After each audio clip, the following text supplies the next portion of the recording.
Mirror, mirror in a frame, why's this movie kind of lame? Though quite boring it may seem, Sigourney Weaver still is queen. We watched Snow White, A Tale of Terror, today on Nothing Spookies.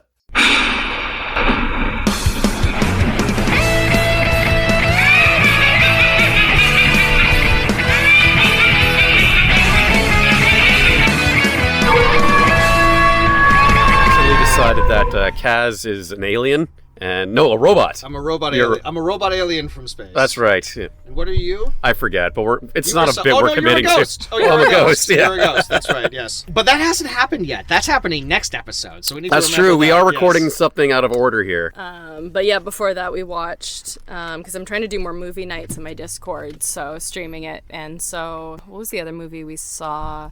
Oh, Abigail. We watched Abigail. Oh, that's a great movie. A good movie. Yeah, no, I really liked Abigail. The thing is with horror movies, of course, when you get like lightning in a bottle and you get like a great new monster for like your slasher series, you want to capitalize on that and you want to, like pump out some sequels or whatever. And I love the fact that there's this new monster that is literally a little girl ballerina vampire. Of course, the caveat with that is, if they want to make a sequel, they got to do it quickly, because that little girl growing up. And yeah. I don't know how they do that unless they just keep recasting Abigail. I don't know if they will be doing a sequel to that one ever. I feel like, because they've already established Ready or Not, right? Yes, and so, which is getting a sequel, I heard. It is. Oh, okay. Even though that doesn't really seem like there's room for a sequel in that. That seemed like a very contained, finished movie, to me anyway. Well, and Abigail also actually felt pretty finished in my mind. To me, it just felt like, one, that director really likes blowing people up. Yeah. And, they love fake blood. But it almost felt like they were kind of establishing a world as well, like a world where, like in both areas, there was a supernatural event, and in both of them, the people living there did not previously know about any supernatural events. So it felt like they were almost building a world where supernatural events exist, and this is the way that they exist. So you're saying it's a cinematic universe? It could be. They could be building up to it, which, if they are, they've already established it really well with just those two movies. So. Wouldn't it be interesting to see a character monster that is a kid grow up with a franchise? Yeah, absolutely. And they've done that before. The obvious example is Damien with The Omen. There's a bunch of movies where he gets older and older, but Abigail is a vampire, so she's not supposed to get any older. Okay. That's the whole deal with how that works. Right. She's already centuries older or whatever. Yeah. Okay. Yeah. So, like, photos, drawings of her from, like, ancient times. Right. And I think they imply by the ending that her father is supposed to be Dracula. They don't come right out and say it's Dracula, but they do that thing where he's all like, I have had many names. And it's all like, is one of them Dracula? Because that's the vibe I'm getting kind of a Dracula vibe from this guy. Yeah. I also love that after centuries, still daddy issues. They've never found the time to just that trauma doesn't heal. They never just sit down and work it out. Yeah. Yeah. Well, is this our intro? It is now.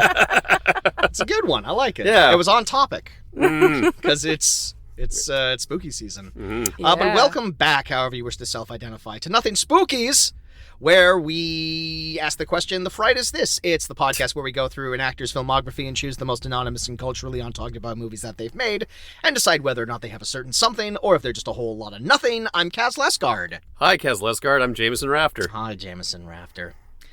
And today we're wrapping up 2 months of Halloween, an ode to Scream Queens, by watching and discussing 1997's Snow White, A Tale of Terror, and its leading lady, the great, venerable Sigourney Weaver. Now, the term Scream Queen, as it applies, usually is referring to the final girl of a horror movie, but I'm going to make a suggestion that Miss Sigourney Weaver is not just a final girl. She's a final woman. Because she's one of the only characters to survive to the very end of her slasher monster movie. And when she comes back for the sequel, not only does she come back as a big guns a-blazing action star, but she gets an Oscar nomination for it. So truly, one of the peak final girls in all of horror movie cinema. I mean, more than just a Scream Queen, she's a genre queen. Absolutely. Like, standing the test of time. Like, one of her breakout hits was dual parts, a horror movie and a sci-fi movie. Next big hit, horror comedy with like some shades of action. Yeah, just knocking them out of the park. I fucking love Sigourney Weaver. She can't be tied down to a single genre. Yeah. She's a multi-hyphenate, and we're thrilled to talk about her. And to help us talk about her, a queen in her own right. Returning to the show, Erin Tipple. Thanks for coming. Thanks for coming back. Yeah, thanks for having me. Yeah, I figured that if we're going to do a series talking about Scream Queens, it's probably good that we get a woman as a guest and not my buddy Danny. Sorry, Danny. You know what? Danny, also a queen in his own right. He'd say. Erin, the last time you were here, we were talking about the Alien franchise, and we watched Creature, which was a pretty blatant Alien ripoff. Yeah. Today, we're finally talking about the star of the Alien franchise, Sigourney Weaver. Yep. What are your thoughts? Well, first, she just had her 75th birthday, just like Hey. literally, I think last week, because we were Pops up. talking about it. I Googled it, and I was like, she's 75? Oh my God, her birthday's today? Yeah. So happy birthday to Sigourney. Happy coincidence that too. Yeah. In my mind, she's still like, Robot voice I'm still talking to us. seeing her from Alien. So when I saw 75, I was like, no. But then it's been that long. Yes, that movie is quite old. But I also loved that. So she started as like, Scream Queen, final woman. But as it's progressed, you have seen her do, on top of the movie we just watched, we've seen her do more and more villainous roles, which I'm like, does that go inside? You either die as the hero or live long enough to see yourself become the villain. But it's like the fact that she can do both roles like so well. And I feel like she's really enjoying playing that evil role as well, because she's done a bunch of cameo moments now where she just shows up right at the end and everyone's just like, oh my God, it's her. Yeah. Yay, big standing ovation for She has a strain of movies where she's doing that. I wrote that down for the filmography, but since we've brought it up, she has like this run where she shows up as like the boss, or the person in charge. She shows up at the end of Cabin in the Woods. She shows up at the end of Paul, That's what the I was Simon thinking of, Pegg, Nick Frost movie. Yeah, she had like a whole run of that. She also has a lot of cameos where she just shows up as herself. Like she's just been around long enough that, I mean, probably helped by the fact that, like, truly, are there any other Sigourneys? It's just her, right? Yeah. Like, I don't think I've ever, like, run into, like, a wild Sigourney just, like, hanging out in a bar or anything. The only other one that comes to mind immediately is there's a character named Sigourney in that Deadly Premonitions game. Oh, okay. So That might be an homage. I have to. that I whole have to game's imagine. an homage to Twin Peaks, but I have met some SIGs, so that could be short for Sigourney. There we Who go. knows? Possibly. But I just love how, like, Sigourney Weaver shows up as the boss, and everyone's reaction is just, yeah. Exactly. Yeah. that tracks. Yeah, there's like an evil corporation that keeps all the monsters in a bunker underground, and at the very end we find out the person who's running it is Sigourney Weaver, and the audience just goes like, yep, that checks out. Yep. Of course. Of course it would. Who else would do it? No one else would be believable in something like that. Yeah. She's earned her.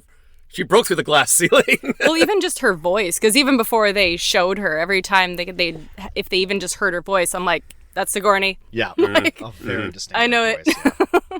Let's roll into this here. So, Susan Alexandra Weaver was born in NYC to an English actress named Elizabeth Inglis, who appeared in films like The Letter and Alfred Hitchcock's The 39 Steps, and TV executive Pat Weaver, who served as the president of NBC from 1953 to 1955, and while he was there, he created The Today Show. Ah, okay. So Al Roker has Sigourney Weaver's father to thank for his entire career. And so do we. And so All fans of the Today Show. it's still going. You know why? Because there are still days. Yeah. We wake up and Tomorrow's just another day. the sun is in the sky, so it's like, well, I guess we gotta put on the Today Show. I guess we gotta put on a Today Show. Eventually, when we run out of days, we'll stop. Her uncle was comedian Doodles Weaver. That's not a name. I just wanted to bring that up. Bullshit. Because that's a name. fantastic. Of course, it's not his real name. Yeah, but we were just talking about, like, there aren't too many Sigourneys out there. There aren't too many Doodles either. They kept it in the family, yeah. He was a comedian who appeared in films like Jerry Lewis's The Nutty Professor and It's a Mad, Mad, Mad, Mad World. And yeah, all of her parents are British, so she comes from that side of the world. At age 11, she reportedly was already 5'11" in height. which she said had a negative impact on her self-esteem. She recalled feeling like a giant spider. Well, as a short king myself, you're getting no sympathy from me. Yes. Like, oh, boo-hoo, you're 5'11"? Aw, life must have been so hard for you. As an SK myself, Jameson, it goes both ways. If you're inordinately tall, that brings a lot of the same issues up as it is being up, you say? Up. Yeah, there we go. Ha ha ha. Yeah. At age 14, she began going by Sigourney, named after a minor character in The Great Gatsby. So that's where that comes from. There we go. There's at least one other Sigourney, and it's a fictional character. A literary reference. A literary Meanwhile, reference. I'm referencing a bullshit shovelware game. She was just done with Susan. There's just something inherently funny about Susan to me. I think it comes from the cartoon The Tick, which I watched growing up, and there's a gag where they have like a string of funny names, and like the last one at the very end is just Susan. It's just a funny name if you draw out the first syllable. That's my opinion. And she agreed with me, which is why she Maybe she's a fan of The Tick. She goes by Sigourney. Yes, she was perceptive. She looked into the future. She had she had the early draft of the comic book. She attended Sarah Lawrence College and Stanford University, where she studied theater and English before being accepted to the Yale School of Drama. There she appeared in the original production of Stephen Sondheim's musical The Frogs, alongside classmates Meryl Streep and playwright Christopher Durang. Her Broadway debut was in 1974 with The Constant Wife alongside Ingrid Bergman. Her film debut is a very brief scene at the very end of Woody Allen's Annie Hall. Oh. Woody Allen and Diane Keaton have a romance in that, and then by the end of that film they break up. And the final scene is them running into each other at a movie theater. She's on a date with someone else, and he is on a date with Sigourney Weaver. Originally, her role was much bigger. She had like a couple of scenes, but they had to cut them out because she had a commitment to a play. Could have made her proper film debut in a Best Picture winner, but instead, she made her film debut in 1979 in a little film called Alien, playing the role of Lieutenant Ellen Ripley, a role originally meant for her co-star Veronica Cartwright, until a very last-minute casting switch that changed movie history, as we know. And I think she turned out okay. It all worked out for Sigourney. Yeah, pretty good performance. Yeah, definitely a star-making turn. Oh, for sure, yeah. She would go on to work with Ridley Scott 2 more times, but ironically, it's in 2 of probably his worst movies. 1492 Conquest of Paradise, which is his big epic Christopher Columbus biopic, where she played Queen Isabella of Spain. And then years later, she also showed up in Exodus, Gods and Kings, the Bible story, where she plays an ancient Egyptian. Nothing wrong there. Yeah. Totally checks out. I'm sure. Well, she'll always have Alien with Ridley Scott. Exactly, yes. I mean, the director of the other Alien movie that she was in, that partnership would prove to be much more fruitful.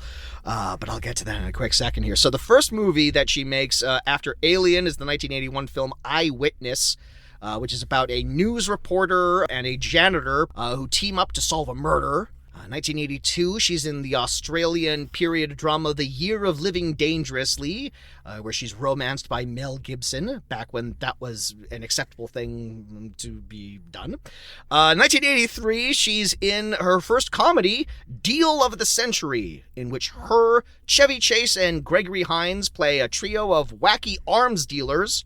A very appropriate plot for a wacky comedy. You know, it does kind of sound like when she had the big breakout with Alien, one of her follow-up movies is being in a Chevy Chase comedy, which, say what you will about him now, he was like one of the hottest names in show business back in the day. One of the biggest box office draws of the 80s. Yeah, so, she kind of never really came down from the height of Alien. No, on paper, these are all good projects. They've just sort of faded away with time. But 1984, she does her second comedy with a different SNL cast member. This one was much more successful. It is the film Ghostbusters. Heard of it? Yeah. Possible, yeah. Which I didn't even consider at the time, but like also kind of works towards her Scream Queen lineage. She's doing screaming in that. Yeah. There's some spooky stuff in there. Yeah. But she ain't afraid of no ghost. No. So absolutely. actually, no, she is. She of the people in that movie, she is actually the most afraid of the ghost. She is afraid of the ghost, but she turns into a dog, so it all works out for her in the end. Is that what we all want? It's it's the career path that we all hope. It's not what Bill Murray wanted. 1985, she's in One Woman or Two, which is a French language film. To date, it's the only film that she has ever done in a foreign language. It is a romance with her and Gérard Depardieu, France's most eligible leading man of the 80s and 90s, despite the fact that he has a face that looks like Gérard Depardieu. But it was a gross old fat man now. And yeah, he's a very unpleasant person as well, too. Yes, his outside matches his inside now. But back in the 80s, the ladies couldn't get enough. 1980, much like he couldn't get enough of the wine. he couldn't get enough of the wine. He had so much of the wine that he relieved himself on an airplane. Google that story. It's fun. 1986, she's in a movie with Michael Caine called Half Moon Street. That doesn't exist. But more importantly, 1986 is the year of James Cameron's Aliens. She is back. She is back playing the role of Ellen Ripley. He has restructured the Alien universe, so it's less of a horror and it's more of an action film, although, of course, there are still lots of horror elements. And yes, Sigourney Weaver earns her first Academy Award nomination for Best Actress, which is still one of the coolest Oscar nominations for just like a big action blockbuster that most people have seen. Yeah. It's the Oscars, they almost always ignore anything horror, anything action. Pretty much anything that ever gets nominated is just drama. Even in comedies. Even in the comedies, right. they're actually dramas that are being nominated, and they're half the time. So to see that she garnered enough attention and did such an amazing job too, that even the Oscars were like, yeah. We gotta give it to her. Well, she does so much dramatic heavy lifting in Aliens, because the entire opening is her coming to terms with the fact that everyone she's known in life is gone, and it's like 100 years in the future now. Yeah. She has the survivor experience from it. She's railing against the system that just refuses to believe her, has that jaded attitude throughout most of the movie, but then the more loving and nurturing. I was trying to find a better word than motherly, but yes, nurturing emotion coming out for Newt, rediscovering hope and her own humanity. That is a tour de force performance, and it's I think that's rightfully one of her best roles, which is funny because it's a role she's already played before. But James Cameron found a way to evolve the character, and so did Sigourney. I guess now is as good a time to just sort of like skip through the filmography here and mention that, there were two other times that she played this character of Ellen Ripley. Once more in 1992, Alien 3, directed by David Fincher, and finally in 1997 with Alien Resurrection. And I would argue all four of those performances she gives as Ripley are completely different. That she's all, like in the fourth movie, she's technically a Ripley clone. Yeah. The third movie, she's basically mourning the entire movie, because that's the darkest of the four movies. Yeah, I'm not a fan of 3. It's a few rough people are. watch. David, you know who else is not a big fan of Alien 3? David Fincher. He doesn't like to talk about it. He likes to forget that happened. It just felt like, I think, isn't it ignored in canon now? I think they've kind of ignored it officially in canon, because it kind of, right from the get-go, it sort of ignores everything that happened in 2, or rather just kind of craps on the ending a bit, because it's like, oh yay, they survived. No, they didn't.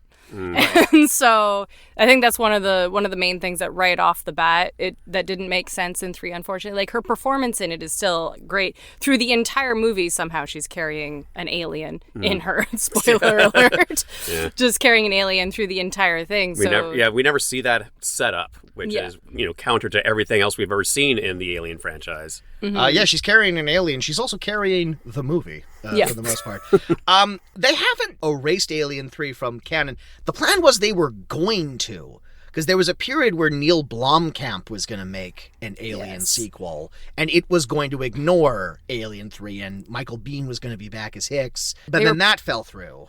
I think they still made it a comic book series, is Sure. what I've heard. Yeah. And then, yes, because the discussion was that he had a plot. He had, like, he laid it out. She was going to be back. They were going to all be back. He released sketches later on that showed, like, the armor, them taking, like, the aliens and actually, like, taking their skin, which is resistant to their own acid, and starting to use it as armor. So all of that was, like, really cool. And so I was really looking forward to, it was like, oh, that would have been amazing. And yet, they, for some reason, that just never came to fruition. Because the other thing with the Alien franchise as it stands now, it's a franchise that's still going, but, like, canonically, from a timeline sense, they've never gone further than Alien Resurrection. Because when we get to Prometheus, now we're going back. And every Alien movie we've had since then has happened before the first Alien. Yeah, putting way more attention on, like, hey, do you want to learn about the space jockey? No. No, not too bad. at all. Well, here's 3 movies. Ridley Scott's got a story to tell you, though. Well, and they're apparently still working on an Alien TV series, which What's funny- Noah Hawley doing that, which What's funny is last time you were here 2 years ago, we were talking about that. They still haven't released the TV show, but in that time, they managed to produce and release a new Alien movie. That wasn't even on our radar when we were talking about that last time. So I don't know what's going on with that TV show. I honestly think what it is that they're after seeing how bad Covenant did, because that is the only Alien movie I don't think I can rewatch because of how angry it made me. Sure. But it was after that, and I feel like even just the movie industries as a whole, I've seen a lot of these, like, big companies have just been pumping out movies, just trying to get them out as quickly as possible because they figured they'll still make money, but they're noticing a drop. They're noticing that they're not getting the same reactions that they're expecting to, the things that they thought that were going to sell that weren't. So I think it's causing them to take a step back and try to reevaluate what would actually make a good movie, which is really the step we need. Yeah. It's a lost art in Hollywood. It really is. And so, yeah, just seeing them, like, I mean, we're seeing Marvel, I think, even doing it right now because they were really just putting things out way too quickly, and you could see the quality suffering. Right. And I think and now in this year, there's as opposed to, like, 4 movies and 3 TV shows in a calendar year, this year there's only 1 Marvel movie, and the joke of that Marvel movie is that it's a Marvel movie that actively says to the audience, yeah, Marvel movies aren't good anymore. Like, that's, like, it's become self-aware. I mean, part of the reason why, one of the reasons for why there's only 1 right now is because that's all they could do because of the writers' strikes and of course, stuff. yes. The Deadpool 3, they kept filming in Europe because they were able to continue to film during Europe even during the strikes. So that's why that's why they were able to come out with that one. I mean, Agatha All Along also is, like, dropping right now, which I haven't watched the newest episode, but so far that one seems to be much better than some of the previous ones. But going back to Alien, yeah, I think I haven't seen Romulus yet. I really want to. I was very nervous, especially after Covenant, but so far I've heard it's going back to the roots, but it's also going back to the time between, like, it's back in Sigourney's era. It's back in Ellen Ripley's era. And I'm not sure. I think that Romulus takes place in between Alien and Aliens. Yes. Yes. And so that's the part that I'm like, okay, this is interesting because the Alien video games also take place in that timeline. Alien Isolation, which maybe I'm getting this wrong, but I thought I remembered that the main character is Ripley's daughter. Ripley's daughter. Yes, okay. I was worried that I was misremembering that. But yeah, you play as Ripley's daughter. She's looking for, she's kind of finding traces of what happened to her mom in there. So that, especially going to Alien and seeing, like, Ripley's reaction, like, it's too late. You know, she never really gets found as far as we know, unless she found her and left her. Yeah. But it's ripe for storytelling possibilities. And there's a new Alien video game, also sequel to Isolation, that was just announced as well. So we might be getting more of that story coming up. So very cool, yeah. I won't give too much away because you haven't seen it yet, but I think Romulus is perfectly fine. It's a perfectly fine retelling of the iconography that we have seen a bunch of times. It's kind of a lot of the same ideas that previous movies have done, just kind of done in a different way. I will say my one sort of sticking point is that, and I've been seeing a lot of this in movies lately, and it's really disheartening. There is a, quote, legacy cameo in that movie from an actor who is, shall we say, not alive anymore. And the effect is, frankly, ghoulish.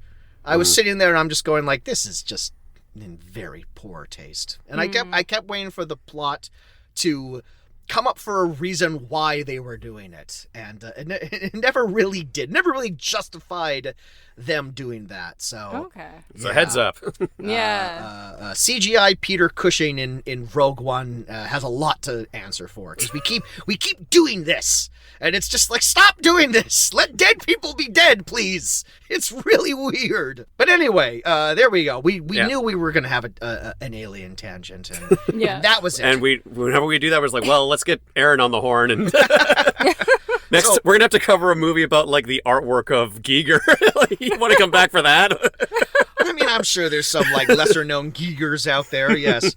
So yes, Aliens is her first Academy Award. Her second and third Academy Award nomination came in 1988, both within the same year. She was nominated for Best Actress for playing Diane Fossey in Gorillas in the Mist, and she was nominated for Best Supporting Actress for the comedy Working Girl. So she got both nominations in the same year. That does happen every once in a while. Anyone want to hazard a guess as to how long it took for her to get her next Oscar nomination? Decade, I'm going to say. Yeah, 15 years? Sure. 15 years? Cool. The correct answer is never. That was the last time she was nominated for an Oscar. Trick question. Which is wild to me. It's wild that at like the start of her career, she gets like 3 Oscar nominations for like 3 movies in a row. She makes no movies in between those ones. It's boom, boom, boom, 3 in a row. And she's never been nominated again. And like, she absolutely could. And I'm about to run down like a couple of like examples for why. So hopefully there's one for her in the future. But yes, so 88, she does those 2 movies. 89, she's back for Ghostbusters 2. In the first movie, she is like a concert cellist. This one, for some reason, she is now like a museum curator. Because that's a natural career path that everyone just naturally takes, but like the plot required her to have a different job in this. She also supplied cameos for both the Paul Feig Ghostbusters remake, and she pops up at the very end of Ghostbusters Afterlife. So she's keeping part the of that franchise there. Part of that franchise for sure. 1993, she teams up again with her Ghostbusters director Ivan Reitman for the comedy Dave. Very likable, fun movie. Dave, Kevin Kline impersonates the president, and then the president has a heart attack, and he has to keep playing the president. Fun movie, was always playing on cable growing up. 1995, she's in the sort of Silence of the Lambs-inspired thriller Copycat, with her and Holly Hunter. I want to say Holly Hunter is the cop, and Sigourney Weaver is being threatened by a psycho, which doesn't make any sense now that I'm saying it, because Sigourney Weaver, tall lady, Holly Hunter, very short, but I guess they're playing with your expectations there. 1997 is the year of Snow White, A Tale of Terror, and Alien Resurrection. Also, the Ang Lee drama The Ice Storm, one of the most depressing movies I've ever seen about miserable people in suburbia. That's the movie. I feel like the lasting legacy of The Ice Storm is it kind of introduced a lot of people to the concept of a key party. Where what? Those things have been around since the 70s. It's been around since the 70s, but I feel like pop culture kind of like got reminded of what that was, because that's a big plot point in that movie. They have a key party in that. Okay. 1999, another big comedy beloved by everyone, Galaxy Quest. Yeah. Which she weirdly doesn't have much to do in that movie, but the movie makes that a joke. Yep. The movie goes out of its way to reinforce that, lampshade the fact that she doesn't really have much to do. But she's great and funny in that, and just a comedy classic. Man, every time I see that back on Netflix, it's like, oh shit, I should watch Galaxy Quest again. And then like it always has like that leaving soon, and then I never get around to watching it. Nope. No, it's a delightful comedy. Check the other streamers, because that's whenever I see something is leaving leaving like made of money. I don't know. I just borrow other people's passwords, which is why I've been kicked off of Disney Plus, because Disney Plus recently cracked down on that. Now I gotta start paying for Disney Plus. Yeah. Because, people keep asking me, what do you think of Agatha? And I'm like, I haven't seen Agatha. I don't know. The mouse kicked me off. Speaking of comedies, 2001, another movie that I feel like played on TV all the time, Heartbreakers, with her and Jennifer Love Hewitt. Oh, right. As Where they're a pair of con artists. Yeah, they're seducing Gene Hackman in that one, right? Yes. Yeah. Fun little film there. 2003, here's a weird one. Here's a movie I remember watching once and being a little befuddled by it. Have either of you seen the Disney film Holes? Oh. No, but I know that one has like young Shia LaBeouf in it, right? It's young Shia. I hear about it all the time, and every time I say, like, I need to get on that. Maybe I will now, knowing that she's in it. You need to go down the hole? Down that particular rabbit hole, yeah. Yeah, Shia is like a kid that gets sent to like a work camp for like wayward youths.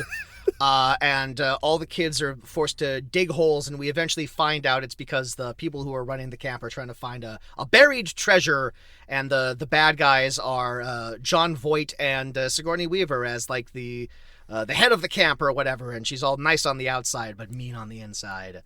A very interesting live-action Disney film, because you don't get like those type of like standalone stories that aren't based on anything from Disney anymore. Is it not based on a book? I think it might is be based on a book. I was going to say, I think I have actually read the book. Oh, okay. Yeah. Cool. Yeah. How's the plot? A lot of holes? Yeah. Oh. Good night, everybody. All right. 2004, she's in M. Night Shyamalan's The Village as one of the members of The Village who, surprise, they're living in modern day. Oh, spoiler alert. Although that came out in 2004, so now it technically is a period piece. So there we go. You wait long enough and it comes around. 2006, she reteams with her Galaxy Quest cast member Alan Rickman for the Canadian drama Snowcake. Then in 2000, I'm going to skip to just the hits. 2009, of course, she's back with James Cameron for Avatar, playing Dr. Grace Augustine, the biggest movie of cinema history. I saw Avatar quite a few times. That was the thing with Avatar, I feel like more than anything else, is it was just showcasing technology. Yeah. Right. More than anything else, it was going in and just being able to see stuff on that scale that hadn't really been done on that scale before. And I think that was the real draw in. It was beautiful. The story itself, Dances with Wolves. it was very much a white savior movie.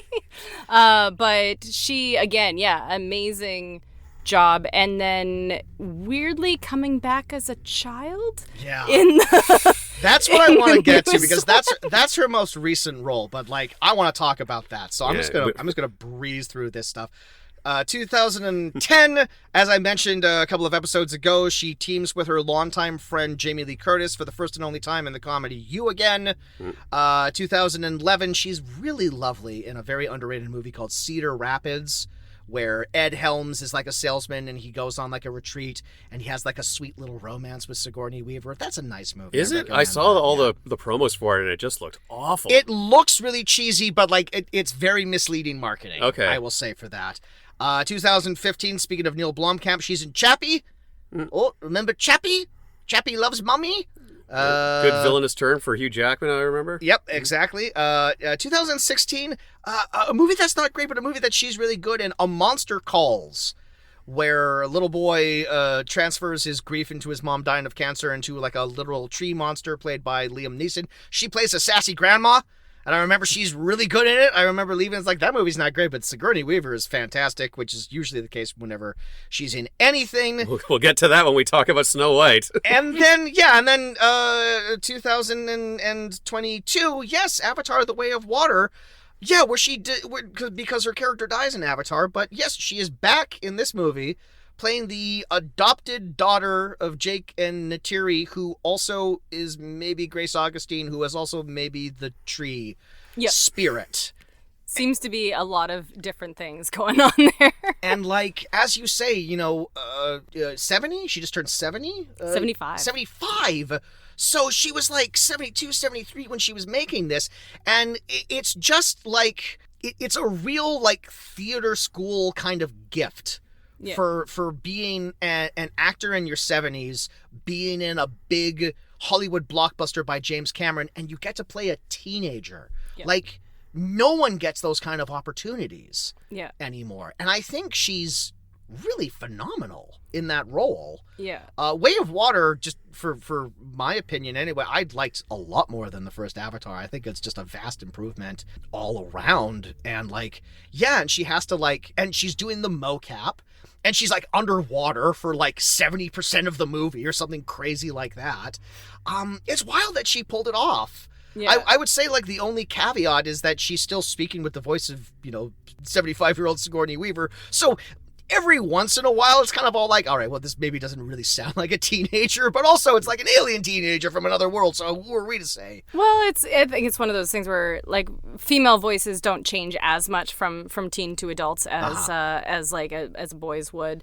When the voice cracking, going deeper with puberty, but so yeah, I don't think that the voice being different, it's not like, oh, she doesn't have an old lady voice. It's not a deal breaker per se. Yeah. Yeah, but it's just and the performance is so good, so that it doesn't really matter. Yeah, and again, like a theater project, you have to just go into and be all like, well, I will suspend my disbelief. Yeah. I'm aware of the fact that Sigourney Weaver is not a teenager, but she's playing one. It's just for one thing, yeah, having those opportunities, because that's one thing is like women, especially of older age, don't get cast a lot in much, or if they do, it's like you're playing the grandma. Mm-hmm. You have a minor part, and it's usually, so I feel like she has been very particular with her choices of movies, especially since Alien over the years. I feel like even if the movie that she was attached to was not, wasn't the greatest, but I feel like she's always very particular in choosing roles that she thinks she would enjoy playing, that she just puts her all into when she's decided to do something. So, and playing ones that are very unique in a way too. I think we're even seeing Zendaya as another actress we've seen being very particular about the choices of the roles that she takes. I know she's said that she won't take a role where her role is just to be the girlfriend or just to be the romantic partner in something, because that is definitely something that happens quite often. Definitely pigeonholes an actor to do that. But I think it kind of speaks to just like not only like the versatility, but the vitality of someone like Sigourney Weaver to do like the mocap and to do all the super physical stuff as a person, not even just a woman, just a person in their 70s. Mm-hmm. So I don't know if that's just like her having a clean life or just keeping herself in shape. Sure, yeah. I mean, you compare it to a movie that tried to do something similar with Robert De Niro and The Irishman, and it was just like a great movie, but like anytime he has to play like a younger person, you're just all like, oh, okay, well, it's like, all right, well, here's that belief that I'm suspending yet again. Here's a swift kick. But it really worked. It just happens.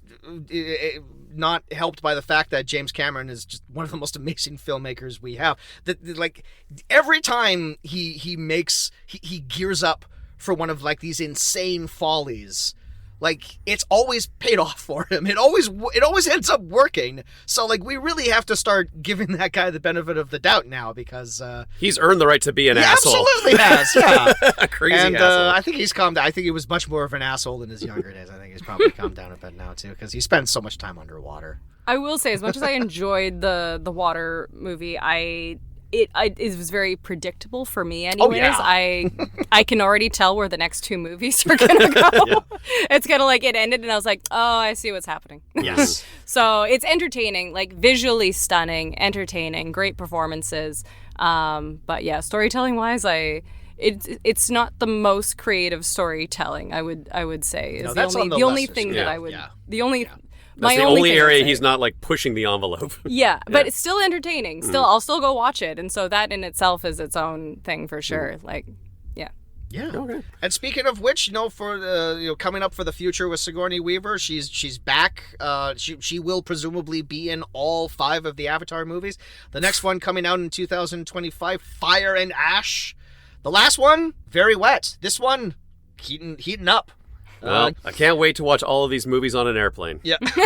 Yes. Jameson famously watched Avatar for the first time on an airplane. Exactly how James Cameron intended it to be watched. Hey, maybe if he didn't make such a popular blockbuster, I could have seen it in the 3D movie theater, like God intended. Yeah. Oh, well. All right. And also coming up, it needs to be said, also coming up for Sigourney Weaver, she is joining the Star Wars universe. She will be in the next canonical Star Wars film, which, of course, big sigh, is The Mandalorian and Grogu. Coming to save that franchise. Yep, absolutely. Yep. That's what we need. That's the shot in the arm we need for that. And yet The Mandalorian absolutely saved the Star Wars franchise. You don't remember where Star Wars... For TV, it did. Well, you remember where Star Wars as a brand was. Yeah, but before. look where it is now. Yeah, but... That ain't because of The Mandalorian. That's the thing, is The Mandalorian did so well. I would say that of the series, that's the one that's really good. And when they brought that in, I feel like that was just really changed the storytelling of how they did the Star Wars movies. So it was a really cool, like, side story. After that, like we said before, the influx of, you liked that? Here's 50 more. Yes. Not that it got to that scale, but yeah, they definitely started pumping them out way too much with various results. Yeah. Go on. Sorry, go ahead. I was just going to say, I've heard good things about Andor. I haven't seen a ton of other ones. Book of Boba Fett, I really wanted to like, and I actually just You fell and out. everyone else. Mm-hmm. Yes. It was, some people said they really loved how they went into more details with some of the characters and stuff, but for me, it really dragged. So I think one thing with the Star Wars series is we're seeing very mixed reactions from the fan base as well. I mean, someone who might not like it is probably going to say, absolutely not. Everyone thinks it sucks. But that's the thing. There's very passionate fan base all around. And even when I talk about it in my chat, when I'm streaming, it's even everyone in chat, very mixed results. Some people say, absolutely didn't like it. Someone says, I loved it. Chat gets a little heated. We have to stop that conversation. You have to ask yourself, do I want to open up this can of worms? Oh, no, I brought up Star Wars on the internet. Or maybe that's like, hey, I'm noticing a bit of a dip in the chat here. Like, let's just bring up a hot take for Star Wars. That'll bring them all back. Immediately becomes active. Yeah, someone was lurking and they're like, I got to come in for this. Yeah. But it's Mandalorian, I feel like, is one of the ones that was really well done. Maybe that story itself is kind of done. The story of the Mandalorian and Grogu, you could say, like, I feel like they've told that story. That story is technically done, but the characters are still quite interesting. So I would be curious to see where they would take that from there. But. Yeah. Well, I haven't watched season 3 yet. I have heard through the grapevine that there is an episode where Jack Black and Lizzo play like the king and queen of the universe, and yeah, you can see why I haven't watched season 3 yet. That just sounds like the most depressing thing I've ever heard in my life. But anyway, now we can move on. All right. Yeah, well, that was the filmography of Sigourney Weaver, as told by Kaz Lesgard. And we got a movie to talk about. We got a spooky fairy tale movie to talk about. Spooky public domain movie, the best kind. Yeah. An Emmy nominated. I saw that afterwards, and I was like, really? Mostly for her. Mostly for Sigourney. I can see that, yeah. But the thing that is deserving of awards talk. Fucking slow year for Emmys. It was also costumes, I believe. Hey, it was the costumes and were makeup. Good. Yeah. Especially hers. Yeah, it was, absolutely. The things that were nominated, I was like, granted. And I feel like the main thing that I saw, so when I pulled it up and it said 50% score, Rotten Tomatoes, both by right reviewers. Down the middle. Yeah. Let's see where I fall in this. Either way. No, but it was like reviewers and audience both floating around 50%, and I was like, okay. And then I watched it, and when I finished, I was like, that was a fair rating. Yeah. Because there were parts of it that I was like, ooh, I like this take. This is a really interesting, unique take. The performances are good. But also this other thing I don't like. I feel like they tried to tell about 5 different stories and they finished one. So it's, I don't know, just to start with like Sigourney and her character. They told 5 different stories. Ironically, the one story they didn't tell was Snow White. Right? No, it was just every time there was snow falling, that was the only time that it was referenced. But it was just starting with well, before we just let's pretend to take a break. So we have a pause moment here. You can take a break at home. we will barrel through right here, but yes, this will be the break of the podcast. End of part 1. Yeah. End of part 1. Stay tuned, everyone. Boo-doo-boo.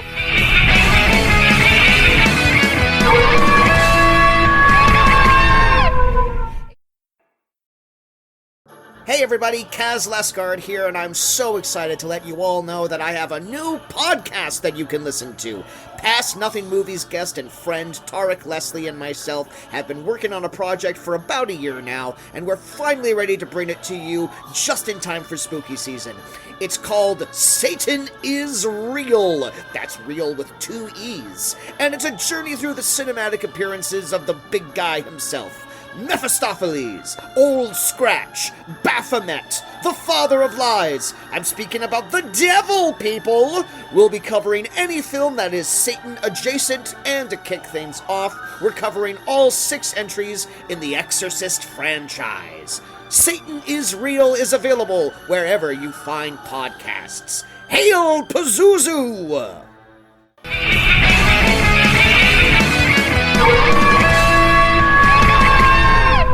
All right, we're back. Welcome back, everyone. Welcome to part 2. I've decided for this episode, and this episode alone, we have the Reading Rainbow transition music. So sorry to interrupt you before you had a... I was just going to say, so the movie itself, so I watched it with a couple of members of my Twitch community, and yeah, we were very confused as to, there was multiple different points. We were trying to keep up with the story. I feel like the story was trying to keep up with the story. Just starting off with, because this is about Sigourney mostly, this is mainly about Sigourney and her acting legacy. Her character was very interesting. I liked her character, but her character also had parts that seemed confusing. They introduce her. She's the quote-unquote evil stepmother that comes in. She doesn't seem all that bad. No! Yeah, for a long time, she's actually quite sympathetic. Yeah, she has a couple of very weird moments that make you think something's up, but otherwise she doesn't really do anything at the beginning. She creepily pets her mirror wardrobe thing while talking to her brother, who barely says any words to the entire movie. I think the implication is that he was a mute, but then like later on he's doing like grunts and growls and stuff, and I'm all like, okay, I feel like they kind of forgot what this guy was all about here. So, and well, they forgot, I don't know if they forgot that he was her brother for a minute when they had her kiss him as well. Oh, I don't think they forgot. Yeah. I think that was the point. I think I described it to my chat as, it got a little Game of Thrones-y. I was just thinking that, yeah. This is my brother, Gustav. God did not bless him with a graceful tongue, but he more than compensates for the wit of his hands.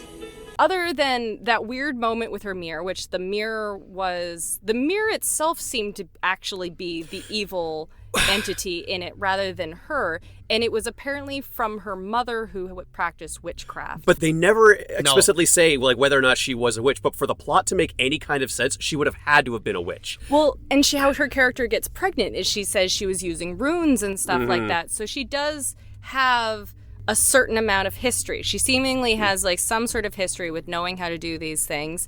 But yeah, aside from the weird petting of the mirror and the weird moment where she makes consistent eye contact with a child while making out with her father, other than those 2 things, she seems perfectly fine. I mean, it's an awkward situation. You know, you're making out with your new husband, and his daughter from a previous marriage is like watching you, and you notice that. It's all like, do I look away? Do I like give her like a wink or whatever? Yeah. Do I like stop like turn her around so like I don't have to look at her? And do I take it to the bedroom? She's weighing all of the options, and she can't land on one. So yeah, she's just kind of awkwardly staring at the chest, staring daggers into her eyes. Yeah, no, I understood. Yeah. Okay, so you don't feel like it was an evil thing. It was more. Well, again, I don't know. Like you say in this earlier scene, she's talking to the magic mirror of this adaptation is within like a big wardrobe, a really finely carved, like spectacularly I love the way detailed, when it's closed, it clasps the fingers together. Very cool. That's a very nice touch. Very ornate. Very excellent prop for what was a movie that meant to go to theaters but ended up streaming on Showtime, I believe. But as they're loading this wardrobe in or whatever, yeah, she's kind of like speaking to her mother beyond the grave, and it's like, oh, if you could see me now, mother, those people who hated you for what you did back in the day, now they will love me. Yeah. And it's like, that's the closest hint we get that there was witchcraft. That's all we get, really. And so this is that part. So she's totally, other than all that weirdness, she's totally fine and lovely and like trying her best to like bond with her stepdaughter and stuff. She gets pregnant for some reason. Okay, so she's up singing.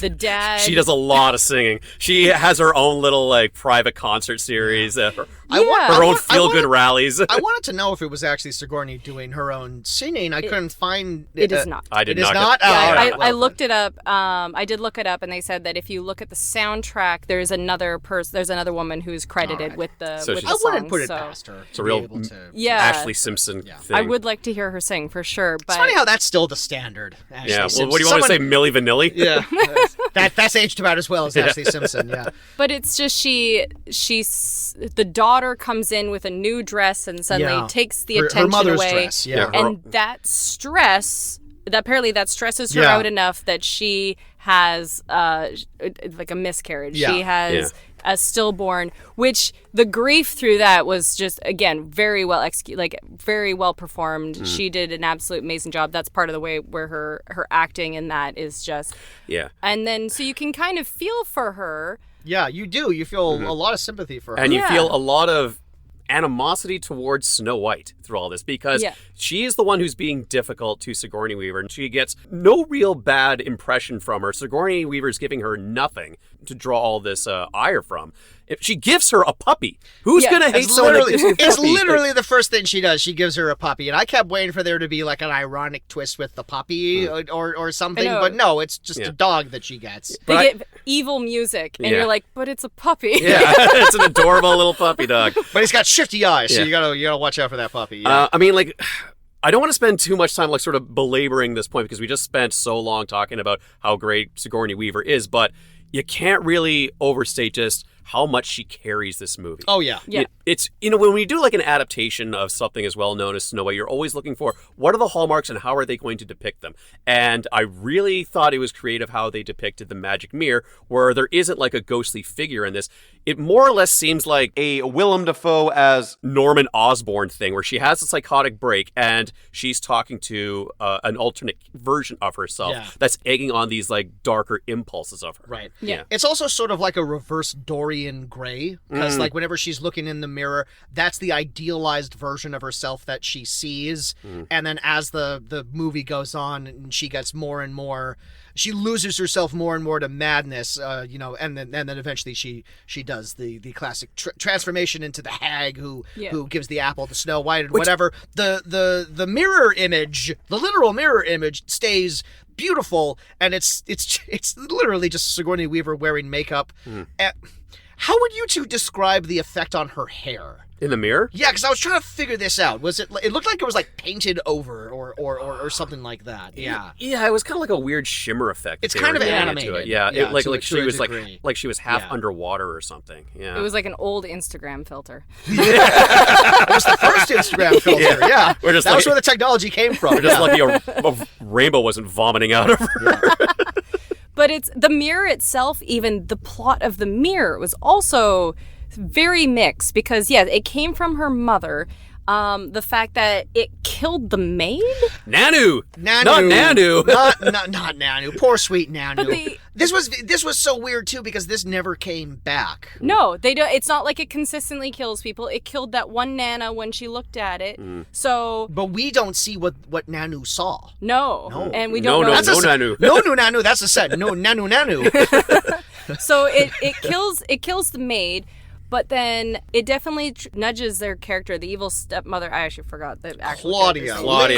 But it's Sigourney Weaver. Yeah, I know. I was like, I should use the character name. It nudges Claudia to kill Snow White. It's pushing Claudia to actually kill Snow White to avenge her baby, and then saying, no, your baby's alive, and is somehow, then the baby is apparently alive. Well, it's like you can bring your baby back to life through witchcraft. Yeah, and then you see the skeletal hand. Yes, exactly. Which here's the ingredients for bringing your stillborn baby back to life.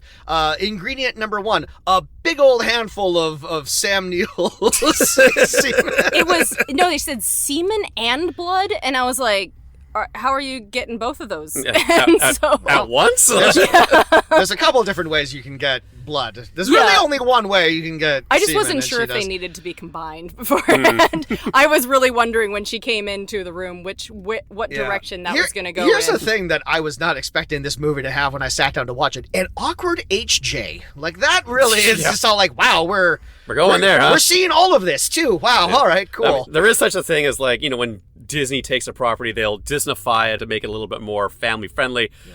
I really didn't need to see that. Wait, did you guys actually see something? I think the version I saw. No, I didn't see anything. No, okay. But she's doing it. She's mounted him and everything. Off camera, yeah, it's happening. She's riding that Sam Neill dick. We see Sam Neill's O-face. Like, we do. That does happen Which here. we previously saw in Jurassic Park when he saw a Brontosaurus. It's the same face. It's the same face.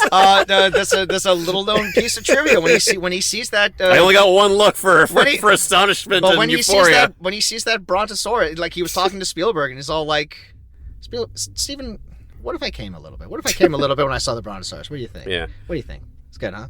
Oh, yeah. Steven's all like, yep, put it in, yep. It's the authentic tale of Snow White, where she, Well, with some added elements into it. Like, but, sorry, just to finish on the mirror, Yes. the whole thing is that when she stabs the mirror, and Claudia actually gets because that's how mirrors stabbed. work. You can just put a knife right into it. But it's like, so it's like, oh, so her essence became part of the mirror somehow.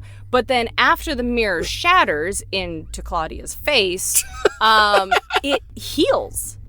I don't know if you guys noticed that. The mirror, like, if you notice, the mirror actually healed. Hasn't it, like, become like a portal or something at that point in time? It has all the light effects in the world are coming through, like, the cracks in I'll the be mirror. honest, the movie was almost over at that point, and I was kind of, like, checking my watch. I wasn't sure what was happening, because I kind of saw that there was some shimmering going on after the mirror had shattered, that the shimmering was happening, and then realized that it was a mirror again, that it had healed over, because it was showing her in the fire. For the sequel. I was kind of interesting. So I'm like, so was the mirror evil all along, but it was passed down from her mom? So I couldn't figure out what exactly was going on. That's with an the mirror. evil ass mirror. Yeah, it's ready for its next victim now. And I think you may have just found a continuity error. It's all possible, yes. Okay, so that's the plot of... So that's it, yeah. Okay, so going all the way back to the beginning, and I mean, like, the beginning, here's something that I wasn't genuinely expecting for this movie. This happens to us over and over again, Jameson. It just happened with Witchery.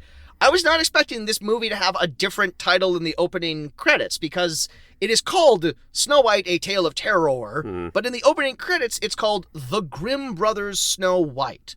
Yeah. So I have to imagine that was its original released on TV title. And then when it went to home video, they were like, let's appeal more to, like, the horror crowd and change the title. I think a lot of horror fans like us were probably a bit incensed because there's not a ton of terror in this. There's a little bit of horror. The last 10 minutes or so, there's some spooky, they kind of just, like, dump it on us. Like, I'd say, like, the craziest thing that happens in this is, like, a spider crawls out of a guy's palm. Like, that's kind of nasty. And I'm all like, all right, we're finally getting good here, and then it kind of like peters off. But there are a couple of jump scares courtesy of Sigourney Weaver when she has like the full transformation into the evil queen or whatever.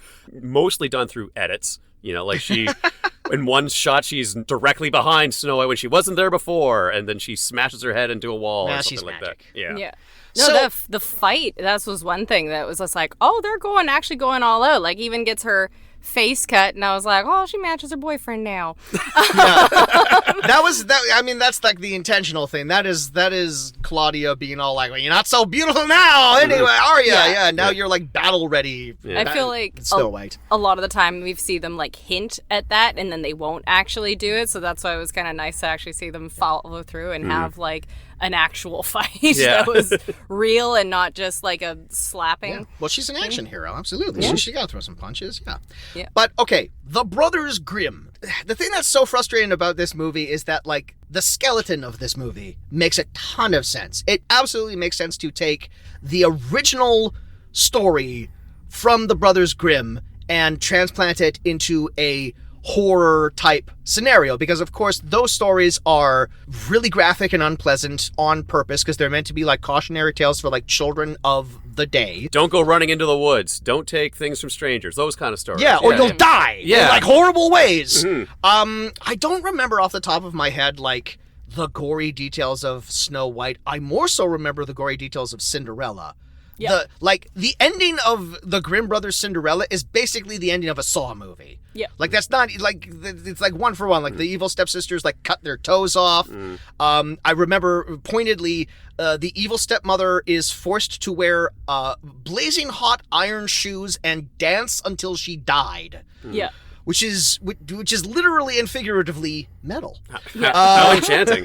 But no, I do remember stuff from the original Grimm Brothers production of it. You know, like the huntsman does have to go out and kill her and can't pull the trigger, metaphorically. So he goes and slaughters a pig and cuts out the liver and says like, okay, that's about as gory as that story, I believe, gets. That part though, okay, so it's a liver. It did look like a liver when he slapped it down, but then it was a heart. I think he took out a bunch of things. Yeah, but I think he's like, you slice open a boar, you take the heart out, and it's all like, might as well. I'm here, right? It's like when you go to the store and it's all like, I don't really need macaroni, but it's on sale, so I might as well get a liver. Absolutely, yeah.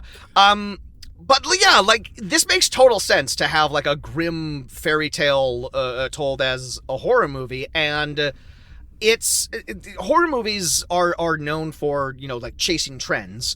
And this is a trend that we've inexplicably seen be quite popular again nowadays, more so with public domain properties, that turn into horror movies the second that they become public domain. We now have 2 Winnie the Pooh horror movies. They're the easiest to get greenlit. That has to be the explanation. There was when Steamboat Willie became public domain, there's a Mickey Mouse horror movie, and there's another different Steamboat Willie horror movie in production right now. The people who are doing the Winnie the Pooh series are building like a cinematic universe of like public domain things. There's a Pinocchio horror movie. There's a Peter Pan horror movie coming out. Yep. So it's interesting to see something from like a couple of decades ago attempt to do ahead of its time, really. Yeah, really, yeah. But it's largely just such a frustrating experience because for the most part it's, well, I wouldn't call it like an accurate retelling of Snow White because it does veer off like the traditional plot quite a bit. It's a very Poe-faced adaptation. It's very and it's not, I don't know, it's not slasher enough. It's not gory enough. Like it was just so many missed opportunities for, I just wanted it to be way more campier than it was. I thought it was funny because they did kill off a lot of people in it. They just either don't show it or other people that are living, that are witnessing it, don't care. Yeah. Like right away off the bat, because I was going to say the first scene, the mom dying at the beginning, they could have just had her die in childbirth. No, the whole carriage gets overturned out of nowhere, and she's skewered through the chest, and she's like, you gotta cut the baby out. And meanwhile, the driver of the carriage... I love that cut. This was a great cut. Oh my God, my wife's, she's dying. Carl, where are you? Carl's having a bad fucking time.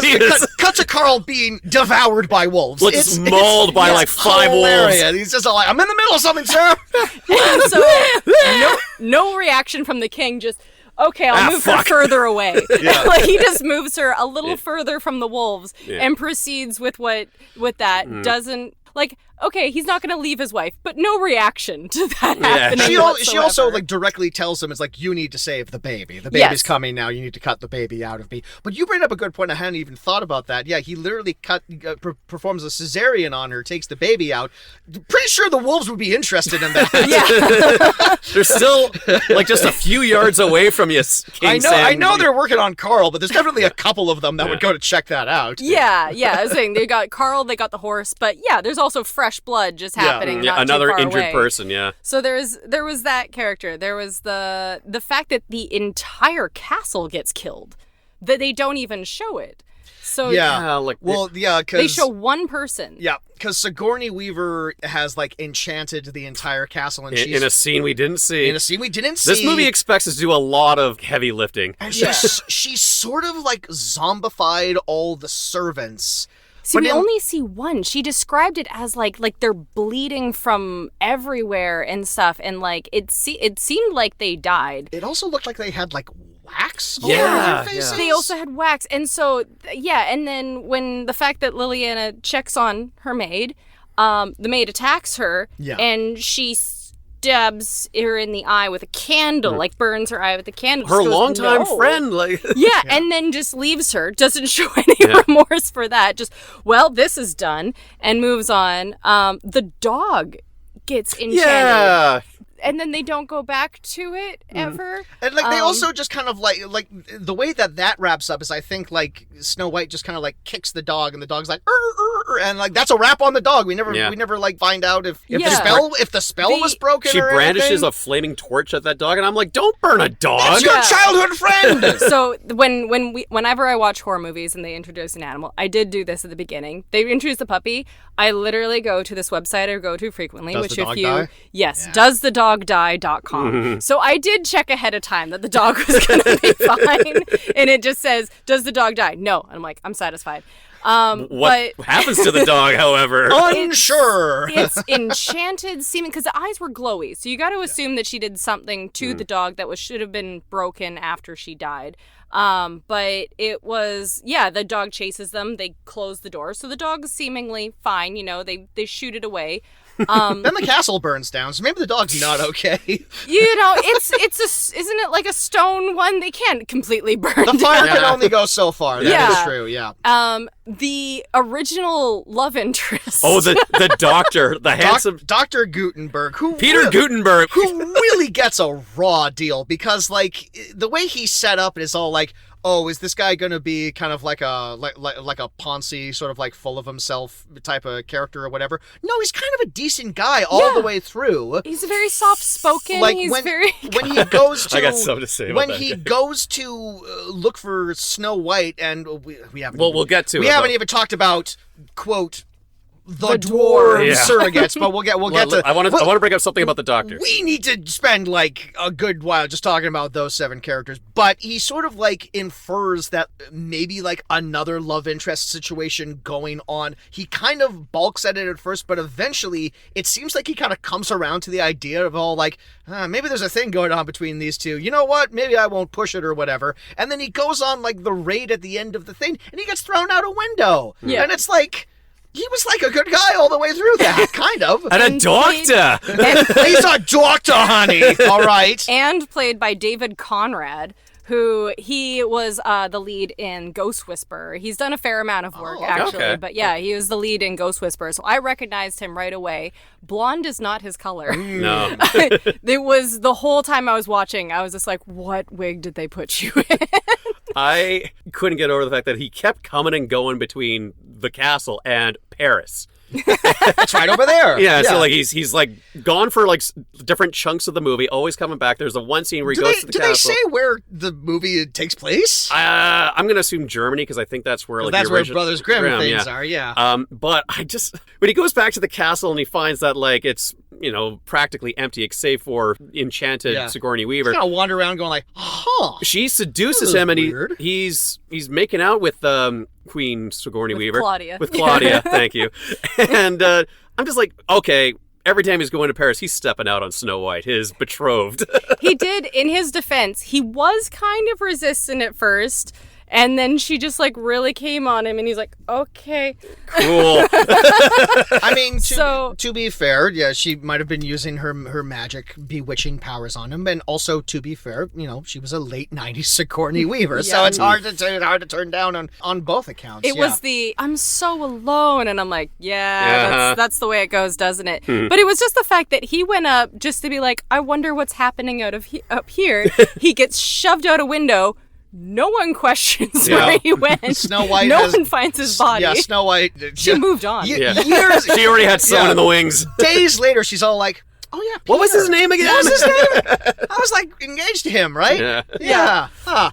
Yeah. So she runs away from the hunter and she escapes into the woods, which I thought should have been like a little bit more supernaturally scary. I mean, it's just a regular forest. It's just a regular forest. The majority of this movie was shot in the Czech Republic, which I guess has lots of lovely trees and everything. Yeah. Yes. The huntsman is Gustav, who is Sigourney Weaver's mute magician brother. Oh yeah, he did know magic. He did know like sleight of hand. Yeah, shit. he did a little close-up magic. Yeah, that was his whole thing. And then he did the greatest trick of all, having a spider inside of his hand. Yeah. Because yes, Sigourney Weaver finds out that He let her go. He didn't. In the story, the huntsman has a change of heart, but he's just ineffectual and lets Snow White get away. Yeah. So he brings her because this is a pig. darker take. Exactly, it's a tale of terror. Horror. So she finds the dwarf house, which is really just like a dilapidated church. She finds it in total disrepair, and so I just kind of laughingly said that, like, oh, haha, they're a bunch of squatters and crackheads.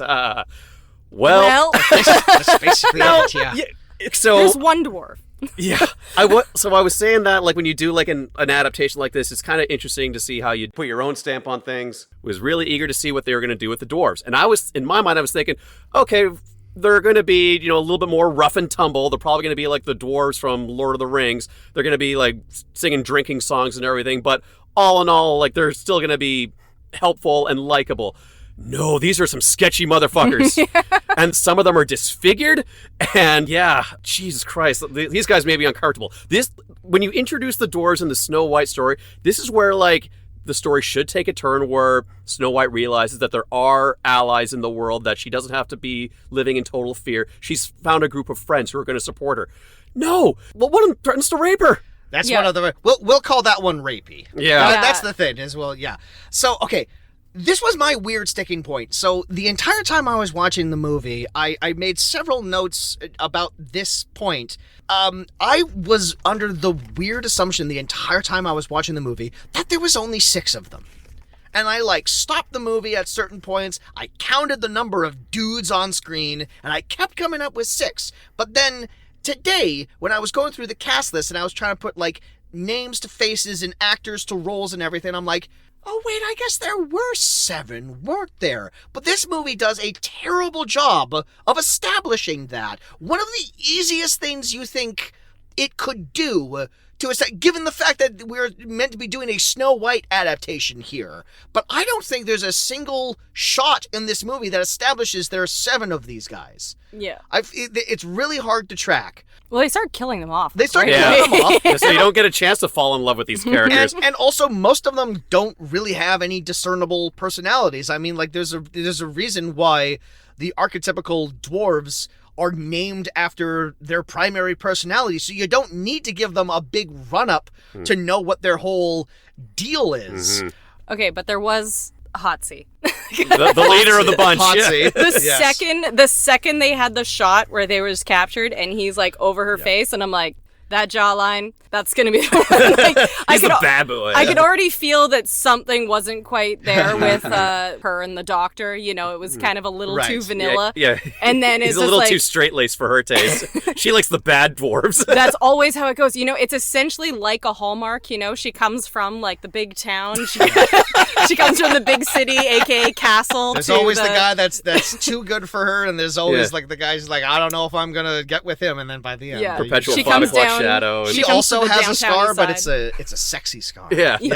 Exactly. It doesn't quite go over the eye. It's just a little up top and a little bit of darkening above the brow. But and he below the totally eye. acts like, don't look at me. Yeah. I'm a monster. Yes. Yeah, but hey, she went from doctor to doc.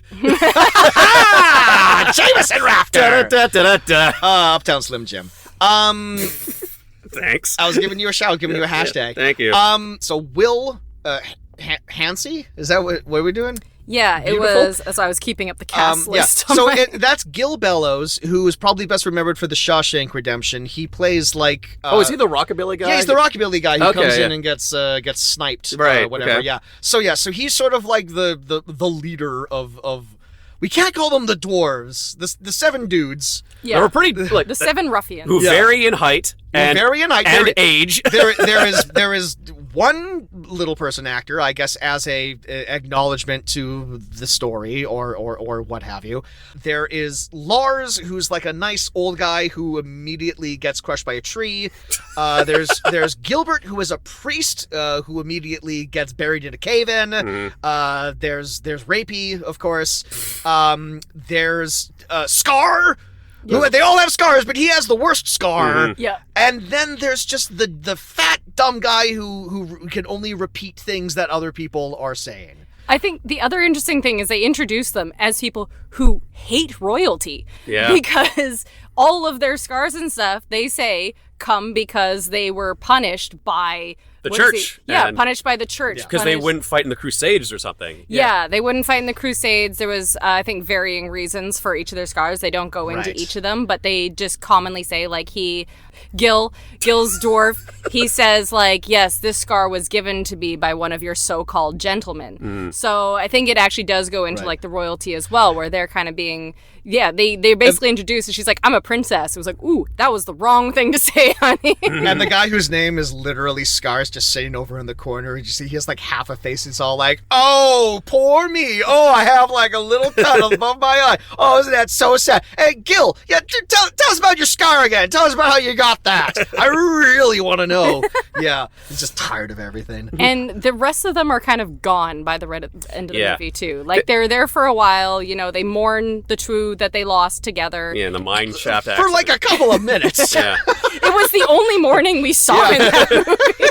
We lost our brethren. What were their names again? Yeah. It ends with the father, who's now apparently fine after being semi-bled out, and the three of them, and snow is falling. Because, of course, they got to do it. This was peak Hallmark. At the end. The snow falling, and them going, oh, ha, ha, ha, ha. Now, I don't necessarily associate the act of snowing with the tale of Snow White. No. Her name is Snow White, which we've sort of been burying the lead. No one refers to her that throughout the entire movie. She's Liliana the entire time. There's a little bit of narration at the beginning where, like, Nanu is all like, there was a little girl and her skin was white as snow. It's like, how hard is it to just establish that's her nickname? Yeah. How hard is it to establish, like... Have the king endearingly refer to her as Snowy or she's my like little Snow White. Snowy, yeah. She's like a little girl running around, and like one of the maids is all like, oh, there's our Snow White again, causing mischief or whatever. It's like, the name of the movie is Snow White. How hard is it to do that one thing? Sam Neill, he's not a king, right? I was wondering, like a lord. They went back and forth on that a bit, I feel like, because they said, like, I think she called herself a princess, or they called her a princess at one point. She's actually told them who her father was twice. Yeah. Because I don't know if they just didn't believe her the first time, but she's like, my father is so-and-so, and they're like, oh, so you're a princess. And then later on, the Scar guy comes back and he's just like, who's your father? She's like, my father so-and-so. Oh, you're not a princess. I'm like, pick one. Yeah. Who is he? Right. Like, you're just a title. So I think he might be maybe a duke. Maybe. Something. He definitely is someone of status, but not... He has a shit ton of servants. For whatever he is. Like, he seems to be an important person in this realm. He's either a lord or a duke. We have no idea what he does. He just owns property and is... He's the rich landowner. He's the landlord of that time. And his subjects are just the fucking dwarves that wouldn't join the Crusades. Sam Neill on an incredible run right now. You know, a few years before this comes out, he's got Jurassic Park, he's got The Piano, he's In the Mouth of Madness, a great John Carpenter movie. Same year as this, he's in Event Horizon, so he's big in like the horror game or whatever. That's all I wanted to say. He is wasted in this movie. He has nothing to do, and like he's second billed in this movie because he's Sam Neill. You know, like when the movie started, I'm all like, okay, Sam Neill's not gonna stick around for very long because, you know, he is playing the role of Snow White's father, famously a character who doesn't really stick around in the story for all that long. He survives. He makes it to the end of the movie, and again, not on the bingo card that I was expecting this movie to to check off. But he largely just lays around. Then he gets an awkward hand job, and then they drag his comatose body out of the castle. Sigourney Weaver's bagged him up, and she's bagging and dragging him throughout the castle floor, strings him up on an upside down crucifix. Yeah, she also crucifies him upside down. Again, something that happened in Witchery. We keep coming back to it. We keep coming back to the same. Keeps on giving. The same imagery. It's very funny. Yeah. Well, and also when she drags him in. Those were I couldn't figure out if those were the servants. Those were the zombie servants. They weren't waxy or or bloody like the other servant was. So I couldn't tell if they were the servants or if she just took him to the nearby church and they just happened to be there. But they weren't reacting. You know, go ahead. Come to think of it, if she had possessed all those servants and they're under her control, why didn't she get them to drag his body all over the floor? Why is she doing all the legwork? These zombie servants are so inconsistent. It feels like they actually kind of disappear in the middle of scenes that they're in, because there's a scene where she drags him into like a chapel where he's crucified upside down, and all the pews, all the bodies are filled with like all of, I guess, like the hypnotized servants or whatever. At the end of that scene, they're all gone. They've just vanished. Yeah. So either it's just bad filmmaking or it's that. They got or nothing, or nothing. That was it. Yeah. So back to Sigourney Weaver. You know, there's the scenes where she's twirling towards freedom. I literally wrote the same thing. The way that they cast spells in this movie is kind of interesting, where in her immediate vicinity, she's knocking over statues and breaking shit, and wherever Snow White is, it affects the environment. So she knocks over a suit of armor that knocks trees over in the forest. I was really enjoying that depiction of the powers right up until the point where she causes the cave-in, which is depicted of having a bird trapped in an hourglass as she tips it over. And I was like, that poor fucking bird. Did you check doesthebirddie.com? No, it's all of that is on doesthedogdie.com because it also shows like trigger warnings. You can go through if you have any particular trigger warnings. It does warn you of all of that. So I scrolled through to check the other animals, and it's like, yes, that horse died. It was being mauled by wolves. And it's like the bird and it really died, too. That's how they had to do it back then in the 90s. They had to kill a horse. They had to actually kill a bird. Well, that's why I was watching it, and I was like, this is pre-special effects. So that actual bird is getting sand on it. They did pan up, so I'm sure the bird was fine at the end. The final bird where it's just like a single wing flapping in the sand. I was also still just like, that bird is still probably freaking the fuck out. Birds like getting sand poured on them. They crave the sand. I read it in a book. Yeah, sandpipers. That's a bird, right? Yeah, there we go. The animal trainer on set is just like, cut, right? It does seem like you need to be adjacent to a bird for the magic to work, because when she's making the trees fall over, she also has a pet raven. Oh, yeah. That she sends out to, I guess, be like her eyes and her ears or whatever. And who also gets taken out by a rock. Like a slingshot. But it was an evil bird, so it's okay then. Yes. So Sigourney Weaver, on her last resort, she's turned into the witch, which is done by wrapping herself in a blanket into a cocoon, which I believe was set up earlier when young Snow White says, "Look, Pa, I found me a caterpillar, and so soon it'll be a butterfly." And I'm like, I think you're giving this movie way too much credit. Probably, yeah. So now she's an ugly old hag, and she finds Snow White in the forest. I mean, I'm glad they did that. That's like, I mean, if you're doing a horror Snow White, you gotta have your actress put on like a ton of like crazy makeup and play the evil witch, because that's the iconography. Even from the Disney movie, that's the scare. I mean, like the evil witch from the Disney movie is scary. Like even today, you look at it and it's all like, oh, I don't know. Yeah. And this is just a nitpick that I've always had with the Snow White tale, where this nasty witch hands her an apple from her dirty, disgusting bag. She's like, here, eat this. Don't do that. Anyone. Like, lady, what are you doing? This is actually a little smarter, too, because, she just kind of, like, runs into Snow White in the woods. She takes out an apple that she starts eating, and then she waits for Snow White to notice. And Snow White has a hankering. Yeah. Snow White could go, she's feeling a little snacky. So it makes sense within the confines of this world. She's been hooked up with like her 7 dudes or whatever. She's had like some stale bread 8 days ago or whatever. It's nice to run into another woman here. It makes sense, exactly. I think that's why I really liked that scene a lot, because even though we know that she's trying to trick Snow White, the female bonding that happened in that was actually really cute, even though it was evil and it was ultimately evil. The woods aren't a safe place for women like us, he says. And Or, when she brings up her boyfriend, which I really wondered if she was talking about the Scar guy. Or I think she's like, oh, my boyfriend. And I'm like, girl, your original boyfriend's not here, so you must be talking about the Scar guy. You've already switched in your mind. But I can have multiple boyfriends. It's all right. It's 1892. No, it's probably like Love is love, dearie. Exactly. But it's the fact that she's just like the bonding of like, oh, I know that look. It's like, oh, just two women hanging out.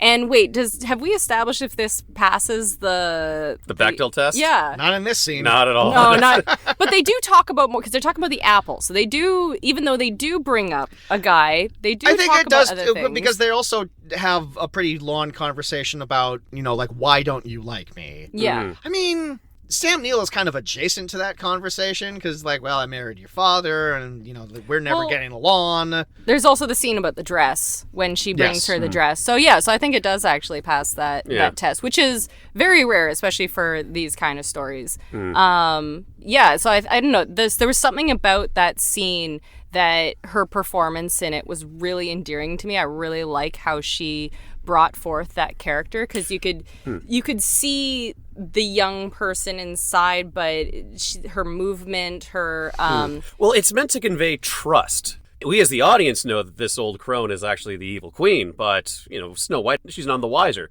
So here's just a helpful stranger who's sharing an apple with her. Just a very trustworthy looking individual. Nothing sketchy about this. Nothing off-putting about her at all. Nope. Well, it's just her secondary acting in it is really good. Her awareness of the environment and who her entire character in it. I just thought that part, for something about that scene in particular, really stood out to me. The fact that Snow White is like, oh no, you're trapped in your own body now. Yeah. And her eyes were open that entire time. I was just like, close her eyes. They're going to dry out. Her eyes are just going to be dead. Like, things are going to start... Ain't no Visine back then. No. That was, like, all I could think of that entire time was, like, her eyes should be broken by now. Obviously, Snow White eats the poison apple and falls into, like, a deep sleep, which can only be waken up by true love's kiss. She's not in a sleep, though. She's literally a prisoner. Like paralysis or whatever. Paralysis. That's how that works. And she's comatose. The witch says a chilling line about how, like, you're going to be immortal, but you'll be immobile or something like that. Yeah, you're going to be trapped in your own body, completely aware of everything that's happening around her. So she's not even asleep. She's awake. She's seeing everything that's happening. We're doing this because it is an adaptation of Snow White, and that's what happens in Snow White. For Claudia's purposes, why doesn't she just kill her here? That's what she's been trying to do, right? She's not trying to, she doesn't need to keep Snow White around for, magical reasons. She doesn't need, her blood for, essence or anything like that. She just wants her dead. Vengeance. So, Vengeance. but she's doing the thing where she's tied Batman to a big cake and is all like, now I'm going to leave the room and everything will be fine. It's all like, but this is your plan. This was your plan. I do think, you could probably say that it's, if her reasoning is just vengeance, then that would be the ultimate revenge. She's viewing this as something worse than death. Yeah, this is a twist of the knife more than anything. Which was weirdly, the way that they undid the spell. Him shaking her. Breathe! He does scream breathe. Yes, that is very funny. Yeah. I'm also still very confused about what he saw that caused him to think that was going to do anything. Yeah. Well, her paralysis wore off. For some, that was supposed to last. For some reason, her eyes are open, and the remaining they fluttered dudes, or something. They do. Here's the other thing: they're using imagery from the source material or whatever, and she's in a glass coffin. Yeah. But the whole point of the glass coffin was that it was on display, so people could come and look at Snow White's beauty. They're burying this thing 6 feet deep. Yeah. That thing is going to collapse under the weight of all and the glass will slice up her face. Even worse death. Yeah, no one is thinking about this. No one's thought this through. So, just the fact that he sees something. For some reason, it's not possible to actually just lift that whole upper part either. He has to, he rips a hole through that one little... But it's fine because it's fiberglass, so it's okay. The one speakeasy there, yeah. Then he gets her out, and he just shakes her. He's like, oh! And it's like... That's all it took? You didn't even give her the Heimlich. She just shivered and she leave. literally spits out like a piece of apple that I guess was like lodged in her throat. stuck in her throat or what have you. Yeah. It has to be the fucking miner that does it, not the doctor, who like could probably tell that, hey, her heart's still going. Well, he's not a great doctor. Yeah. Well, but it's a magic spell. Yeah. He don't know from magic. He knows from book learning or whatever. But yeah, true love from this guy that she just met, who is a real sketchy motherfucker and seems to have a real chip on his shoulder. Those feelings are real, man. She does go back with what's his name? Peter Gutenberg. She does go back with Gutenberg, and she says like her fond farewell to Will and the remaining two dwarves, dude dwarves. And then, they go back to, like, the castle or whatever, and Will is already there. Will, I guess, like, took, like, a faster horse and met her there. And so now these three are going to confront Claudia. Why aren't the rest of the guys coming? Yeah, no, that's where they just kind of, they're like, we're done. We're done. We're done. We're out of here. You're on your own, essentially. Absolutely, yeah. The doctor, the other thing about this, so that whole, going back to that kiss scene, I thought she was casting a spell on him or something. I thought, like, who was Snow White? Claudia. I thought Claudia was casting a spell on the doctor when she kissed him, because that was the only reason for that scene that made sense to me. That would have made sense, too. Like, she's casting a spell on his tongue or his throat or something, and that was gonna, I thought, I was waiting for him to turn on her or something at some point. Like, he would try to kill Snow White. Yeah. And that never happens. He just gets shoved out a window very unceremoniously. We don't know what to do with this character, so let's just kill him off. I know, it's like we've already got a new love interest. You're out. Yeah. But I mean, like, this final, like, storming the castle thing, like, this should be, like, the final stage, like, the final boss or whatever, and, like, all of our remaining characters should be doing this, and, like, I don't know, this movie has, like, a decent body count, but, like, let's off some of these other guys, and I don't know, it's just missed opportunity of the movie, because it's like, okay, they maybe they all go into the castle together, but then she's like enchanted the layout of the castle so they all get separated, and maybe like they're like different rooms with different threat levels, and they all have like deaths that are like ironic and like based on their personality. Like Happy has a sad death. That's very ironic. Like Scar, like going with like the mirror imagery. Maybe he looks into a mirror and it's himself without the scars. It's like, oh, it's me again, and then he dies, or maybe Rapey is raped to death by a big demon. I don't know, something to you know what? I think they foresaw that and said, you know what, we're out. Yeah. That's one of the scenes they cut out in this very should we go help him? It's like, you know what, we're already down to 5. Yeah. We're dropping like flies here, man. Actually, maybe we should, you know what? Let's go our separate ways. How about all of us stop hanging out together too? How about we all just leave? And they never saw each other again. Yeah. The end. Going back to the servants, like going back to we were seeing there's that one servant, I think her name is Ilsa, who is like a childhood friend of Snow White's. There's like this running bit where Claudia gets upset that Ilsa's hair isn't like tucked into like her headscarf or whatever. Like she says it twice. And in film, there's always the rule of 3.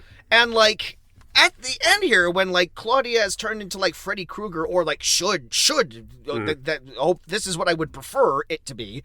Like why isn't there like an ironic end to that character? Like why doesn't like Claudia show up and like do something like grab this woman's hair and like scalp her or something and be all like, I told you to tuck it in. And she starts getting all gaggy and everything. But when she is possessed, she does have short hair. She did cut her hair. That's a detail that I didn't notice because I was. That's the lady that Snow White stabs in the eye with like a dagger or a candle. I wasn't. I was more. Candle, yeah. I noticed that right away. And I was like, okay, they paid that off. Yeah. I was more focused on the shit on her face. You were just waiting for this movie to be over. I think same. I actually also yes didn't and yes. notice. Okay. Yeah. Well, check again. Roll the tape back. Yeah. That one scene actually when they come up to when they're at the cauldron after she's poured stuff in and she just kind of grabs her hair like that. That was another bit of acting that I actually was like, ooh, that was good. There's a lot of poison soup in this movie. Yeah, she does poison a lot. Yeah. It's her favorite thing, apparently. She's like, now take this to my husband. Poison apple. But she says, take it to my husband, But then the servants are the ones that get sick, and the husband's We still don't know how that happened. They ate the soup. But There was a lot of soup left over. Okay. But if he ate it too, if Sam Neill's character ate it too, he seemed fine. Other than, his leg was broken, but other than that, like... But he fell off his horse or something. Like, that didn't happen. That happened earlier. Yeah, but he didn't get sick off the soup that she just made. He got a magic hand But he was, job, incapacitated or whatever, right? Like, he couldn't move his body. Yeah, but she said, bring this to my husband. And so it was like, oh, so whatever spell she put in there was for him. No, it was for the servants. And I'm like... Maybe it's one of those things where, like, she plucked one of his hairs in a scene that we didn't see, and she put it into the soup, and so that's how it had a different effect over So he him. was fine, but all the servants... Like, fine in quotes. Like, still fell off a horse. She could have very easily just been like... This, distribute the soup to the servants or something like that. This is for all of you. But no, she specifically said to take it to my husband. And Maybe he's been taking, like, a very small amount of poison over the years, and he's just built up a natural tolerance. He's the king, Yeah, He's exactly. got a plan for that kind of shit. He's got to do it. People are always feeding. You would be surprised how often he eats something that there's just a little bit of poison in it. Yeah. They never get the proportions right. So Sigourney Weaver has, like, resurrected her dead baby, and she's cradling what I assume is just like... I wanted to see that baby! Yeah, you just see the hand. Yeah. You know what? I don't know if I wanted to see I don't more know if of I the want to baby. see it either, because... It's a tale of terror! Show me something! Because after she has the miscarriage, they burn the corpse, and she sends Gunther, or whatever the hell his name is, to grab Gustav, it. but Gustav, it should whatever. have been Gunther. Gunther's a So he funnier grabs name. the charred corpse of this poor It was dead only baby. on fire for a little bit. And it was, I don't even A think little the bit of fire got- is still fire. I don't even know if the fire got all the way to it, because it looked to me like it was just, because I was thinking the same thing, but then they cut to it when he pulled it out, and it was was like, wrapped in a thick the blanket. blanket was just a little on fire, but it wasn't like fully burned.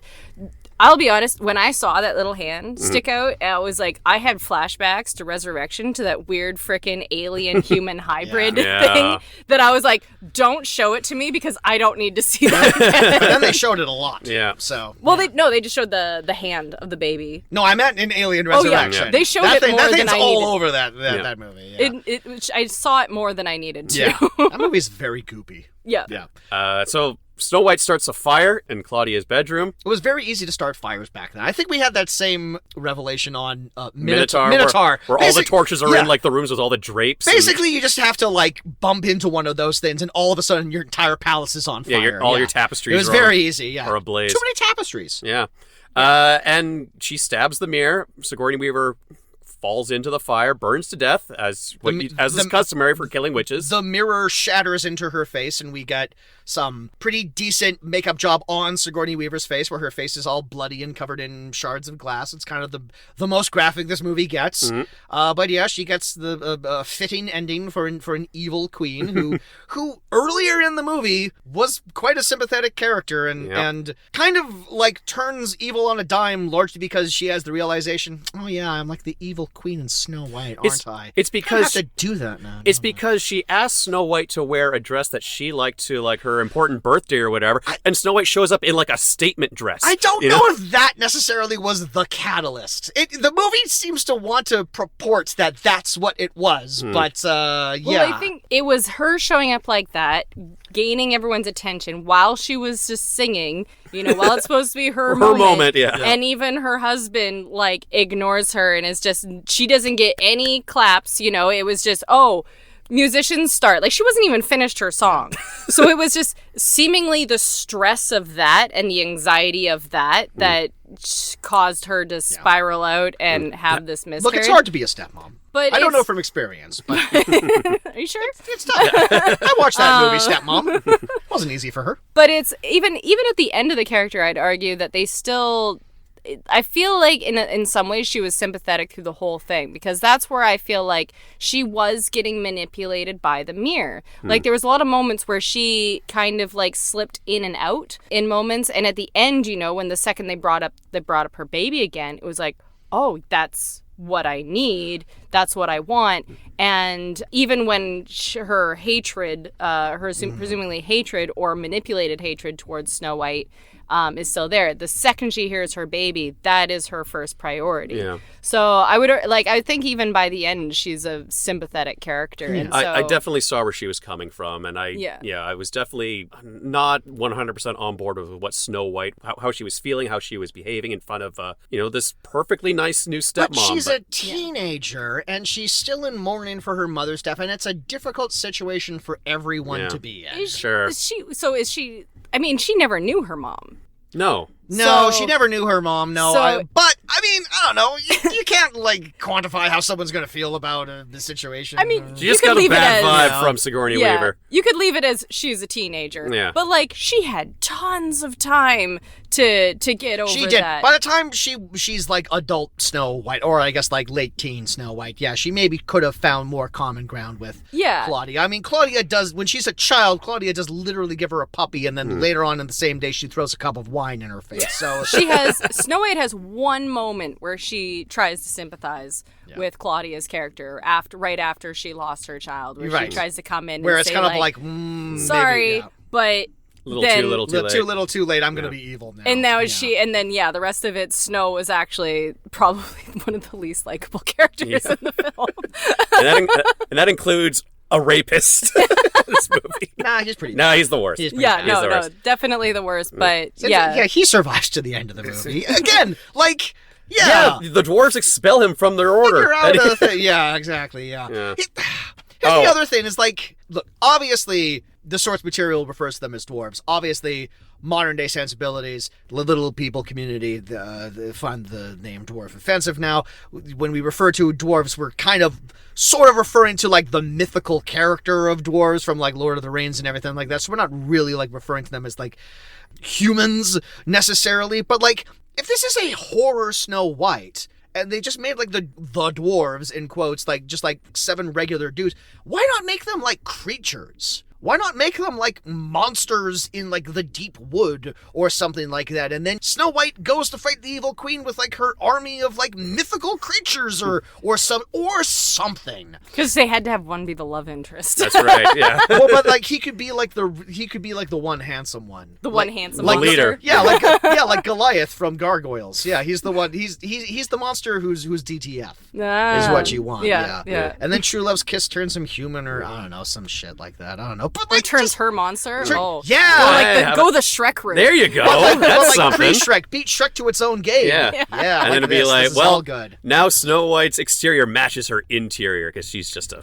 She's the worst. Yeah. Yeah. I would even take that. We're naturally saying how Snow White in this movie as a character, Liliana as a character, is kind of insufferable or whatever. I would even take a subversion on that, where at the end of the movie, it's all maybe the evil queen wasn't that bad, and maybe Snow White was the actual monster. But I don't really feel this movie has a strong enough take on this material. It's just kind of let's do the fairy tale, but let's be a little dark about it. And I think that's why I felt at the end that was the 50% rating. I was fair, because there were a number of things in the movie I liked, but the number of plots they didn't finish and the things that didn't make sense Drag it down. brought it down to the 50% level. So because it's the fact that what's caused her to spiral was a miscarriage. It wasn't just about being the prettiest, who's the prettiest in the land. Yeah, they don't even do that trope. They the queen isn't even She has no vanity about herself. I mean, Well, she does. She does have the whole thing of she does check herself in the mirror. Yeah, But that's mostly an influence from the mirror reflection. Yeah, it's not persona. She has a vanity, but it's not necessarily related to Snow White's vanity. Right. Yeah. It's not a comparison vanity. It's I think for her, it's about, there's a little bit of the comparison with Snow White, just in that, but not in a beauty way though. It's more just about trying, because she does, at the beginning, she does say she genuinely loves the king, the Duke or whoever he is. She does genuinely love him at the beginning. She talks about that. So it's a little of she wants his attention, so it kind of makes sense from that view that she would be worried about her appearances, because she's worried that if she loses that she won't be able, she'd lose his attention even more. But it's not a comparison against Snow White. It's not a I must be the fairest in the land. Yeah. So I did like that wasn't the focus, but and what caused her to spiral spiral was something very legitimate. So yeah, I think that's all. It's like all the things of the movie that I liked, but there was too many other things that just brought it back down. So like we pretty much went over like the entire plot of the movie. Yeah, like it ends with there being like no kingdom, no fucking servants for Snow White and Doc to rule over, right? I guess those the king is like out of a job, it seems. Those two characters and her father are just gonna go off and like establish a new community or whatever, or maybe he's just like, well, all of my lands in fiefdom burned up, so I guess I'm just off to the mines. I'm a common man now. I'm a man of the people. And he's like, well, it just so happens we have an opening on the dwarf team. Can you find one more guy? We need one more. And it's, because there's that, well, like, we don't even know what happened to the servants. We don't know if they snapped out of it after Claudia died. There's like any of that establishing thing was just lost. Yeah. It's the only thing they showed was that the mirror did heal itself. And that made me go, oh? And then, other than that, the dog, no idea what happened to the dog. Poor dog. No idea what happened to... I know, I was just like, Yeah. The dog's fine. The dog is fine. Yeah. You didn't want to like film like one more scene where it's all like it's the future and they're getting married and some of the characters are alive, but it's like nope, it's just we're not even like out of like the archway of like the main entrance to the house. Like they are barely out of the castle. Like they are as out of the castle as you minimally can get without still being inside the damn thing. And then it starts snowing. Oh, snow! All is right in the world. And that was the point. That's always been the point of Snow White, is that it snows. And but this is a darker adaptation, so that's actually ash from the fire. Again, that part was the one part where I was like, this was a Hallmark. This was a Hallmark movie. She left the big town guy. He died, but she also left him. And then found the small town guy, learned how to get her hands dirty, and discovered that she actually liked it better. Anything else that we didn't cover? I always mention the director of these movies, so I'll just briefly mention this was directed by someone named Michael Cohn, who really has a spectacularly uninteresting filmography. Before this, he directed a movie called When the Bough Breaks, which is a Silence of the Lambs ripoff with Martin Sheen and Ron Perlman, where the FBI is investigating a serial killer who murders children and leaves behind their hands. I have a feeling that's how he probably got this job.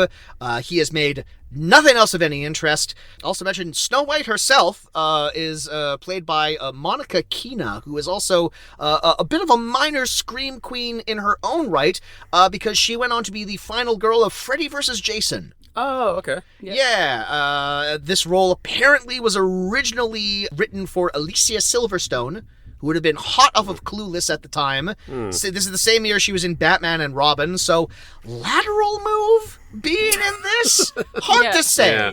Don't know if it would have done her any favors one way or the other, but it would have been another name in this cast.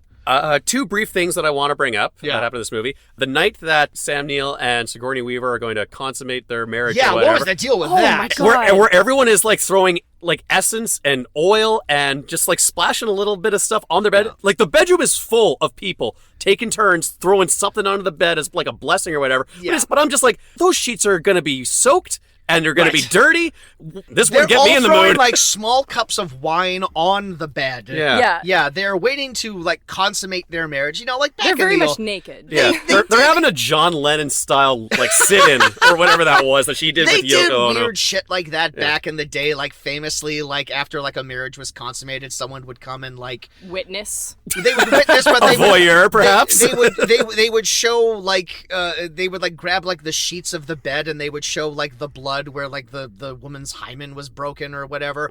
Very weird times back then. They're very weird traditions. I have a feeling like this is some sort of nod to that, but also it's like a fantasy world, so like you could easily have not included that. I don't know. I distinctly remember. We're not going period accurate here. I distinctly remember because it was right before that was the scene where she was making out with him and making eye contact with the daughter, and I was like, "This is awkward." And then it got to that scene, and I was like, "This is really awkward." And this is more awkward. And then she like tosses, I don't know, the wine or whatever, like at into Sigourney. her face, which is like, and they were like, "How dare you?" And I was like, wasn't that what they were doing? Yeah. Also, She just why gave is a a little bit child? too much oomph. Why is a child here? Yeah. He has to learn the way that I learned. This is how I learned. Yeah. Well, Snow White: A Tale of Terror. Did we find that it had a certain something, or was it just a whole lot of nothing? Erin, your thoughts? Like I said, the 50% score I think was dead on. So I think it does have a little something, but right in that 50 degree, in that 50% level. Yeah. The 50% that this has is all Sigourney Weaver. Yeah. She is doing a lot of fucking heavy lifting in this movie. Wonderfully so. I thought she'd played like the psychotic break quite well. I liked the kind of menace that she brought, especially when she was casting her magic. She seemed like she had a lot of fun, and that kind of makes a lot of sense when you're saying that, yeah, she kind of does the duality of like the hero roles and the villainous roles. You get both. You get a tour de force in this movie, but yeah, just everything else. Like this movie veers left when you think it's going to go right. Things aren't shot and things aren't set up.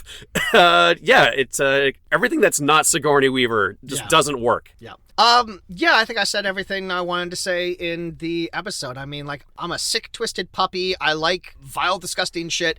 I wanted this movie to be like a lot more extra than it was, and that the promise of a horror Snow White gives, and like the knowledge that this was a TV movie and then they rebranded it for like home video and they added this Tale of Terror subtitle is really trying to trick an audience that is probably going to... I can't imagine like a hardcore or horror audience is gonna hate this movie, because there's nothing really to hate about it, but yeah, it's like right on the line. It's like right in the middle.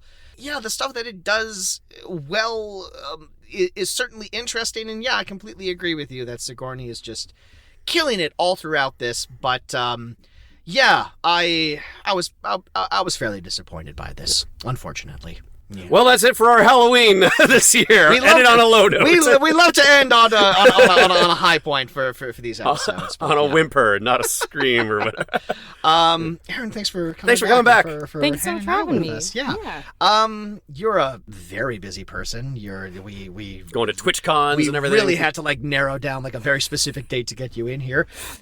What are you doing? Where can people see you? Do you have anything coming up that you want to plug? I'm now represented as a principal actor at LLA Talent, which is very exciting. Starting to audition more for that, so hopefully we'll actually be in some more soon.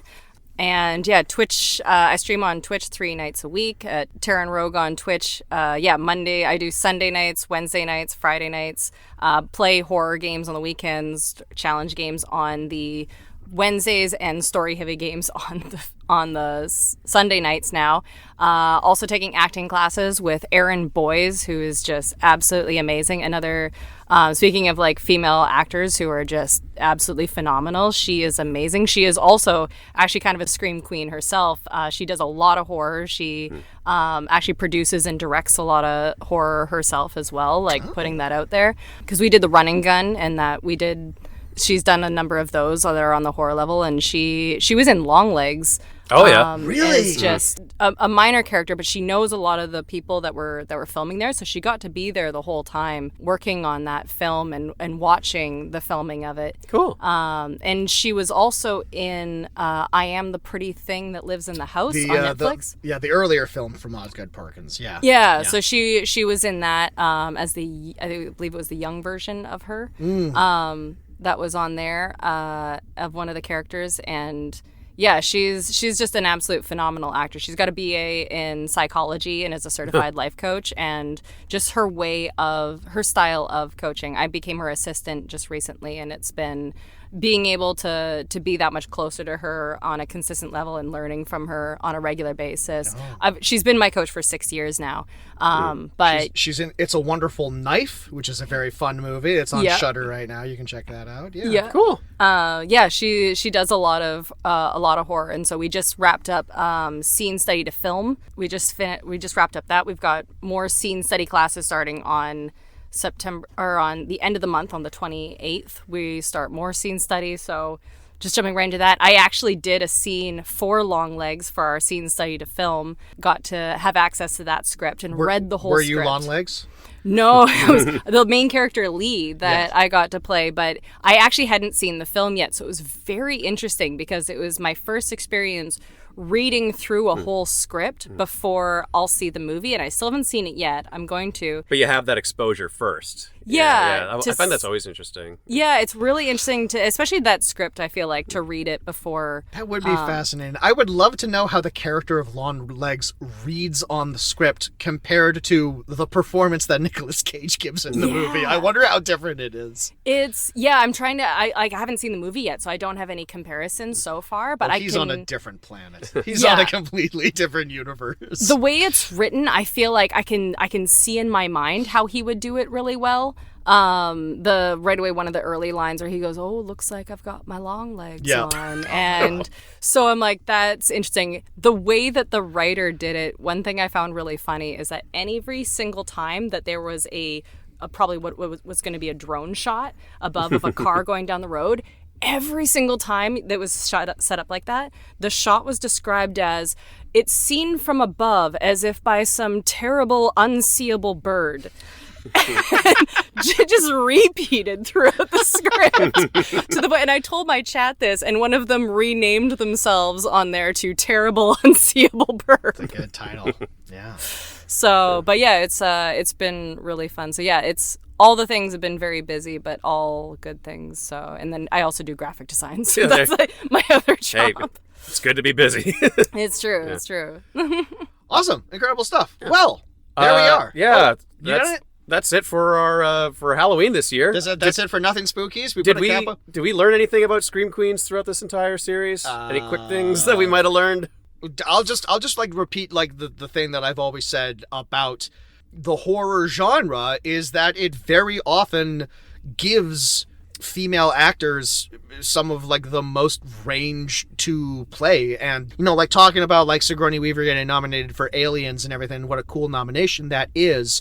Every year there's an amazing performance from an actress in a horror movie that I just think is like fascinating and so worthy of like awards attention, and it always gets passed over. Toni Collette, Hereditary, Lupita Nyong'o for Us, like these are all incredible performances where they have to run the gamut of basically every emotion that a human being can go through, and if you nail that, you're going to have longevity in that business. Absolutely. And like a big success story in this year, 2024, I don't know if either of you have the time to see it yet, but is The Substance, which is my favorite movie of the year. It's an absolutely just like sick, depraved body horror satire about how society views like women aging in the entertainment industry.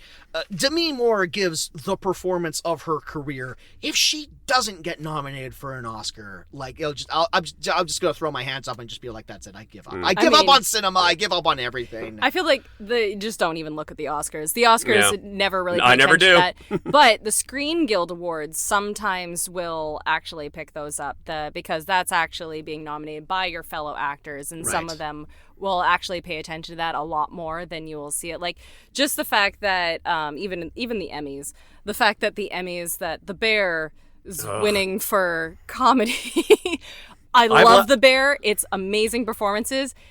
Haven't laughed once. Laughs. Yeah. There's a couple. I laugh more during Breaking Bad. Whenever you have to like delineate between like drama and comedy and stuff like that, you always get like weird inductees because they want to spread things out and they want to try and give the drama category is too stacked. So this is how they're going to game the system. Yeah. This is why the Golden Globes awarded Best Comedy to The Martian one year because it's the funniest movie of the year. Jeez. Yeah. So what is Always Sunny in Philadelphia if not a comedy at this rate, right?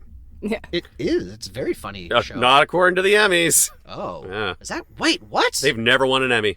Oh, okay. I thought they got nominated for like drama. I thought that's where you were going with that. Yeah. What do the Emmys know? What do the Oscars know? I don't know. Scream Queens. We don't know anything ourselves. We don't know anything, and yet you continue to listen to us. I don't know. Did you learn anything about Scream Queens, Jameson? I'm just going to echo what you said and just said, like, yeah, they get a chance to headline a starring vehicle that shows a ton of range. You nail that, this business is going to be good to you. And it leads, as has been evidenced by Sigourney Weaver, certainly by Jamie Lee Curtis, it can either lead to great things, or you can become pigeonholed and basically just stay in the horror genre for your entire career. But in the case of some actors like Linda Blair and Cassandra Peterson, who we also covered, you can embrace that, and you can make that part of like your whole deal, and you can go to cons, and you can go to host things on Shudder or whatever, and you can be a hero to this community. Yeah. So I'd say, it's a win-win. The horror community is definitely its own thing. I've always been fascinated by the science of horror. That was one thing, even when I went to PAX, talking with video game creators, horror video game creators, and had great conversations about that, because the science of itself of horror, the filmmaking side of it is fascinating. And when you get to play a character in it, like you said, so much range, because you can start as just a normal character, like a plain Jane of some kind, but you have to go through so many different levels throughout it. I mean, you can't do a movie without going through those levels. Can't do a horror movie without that. And it absolutely fosters the kind of creativity that you just really don't see enough of. Yeah. Anyway, there we go. There was nothing Spookies. Yeah. Yes, thank you for listening. We're all wrapped up here, but our next episode, maybe we're not quite out of spooky season yet. Maybe it's little spooky. Well, that's a little teaser. It's a little teaser for an episode that we might have recorded already. Ooh, pulling back the curtain. I know Jameson loves it when I do that. But anyway, breaking kayfabe. That was Snow White, A Tale of Terror. Directed by Michael Cohen. If you like this episode, please check out our back catalog of other episodes. If you go farther back into our catalog, you might notice that the podcast goes by the title of The Fuck Is This? Don't worry. Don't unsubscribe. It's the same show. It's Jameson Don't panic. And I don't panic. The most important thing is that you don't panic. It's the same show. We're just two friends, and we're talking about movies. And you know what? We're having a little fun with it. We're just having some cheeky fun. We're just having a cheeky laugh. You can follow us on all the social media. We're on Instagram. We're on Facebook. We're still on X for some reason. So we'd like to thank Joel Flynn and Luke Schuss and everyone over at Podstream Studios for letting us record here. We'd like to thank Eddie Lamb for his fantastic theme music. I'm Kaz Lesgard. You can follow me on Letterboxd. My name is Jameson Rafter. You can watch all of my YouTube cartoons at my YouTube channel, Uptown Slim Jim. And I'll leave you off with this quote from Sigourney Weaver from one of her movies. Well, I bet I know what it is. Well, do you want one from Alien or one from Ghostbusters? Oh, let's let our guest decide. Alien. Get away from her, you bitch! Excellent. Yeah. That is Aliens, but yeah. But it's you know what? You know what? Bite me. Okay.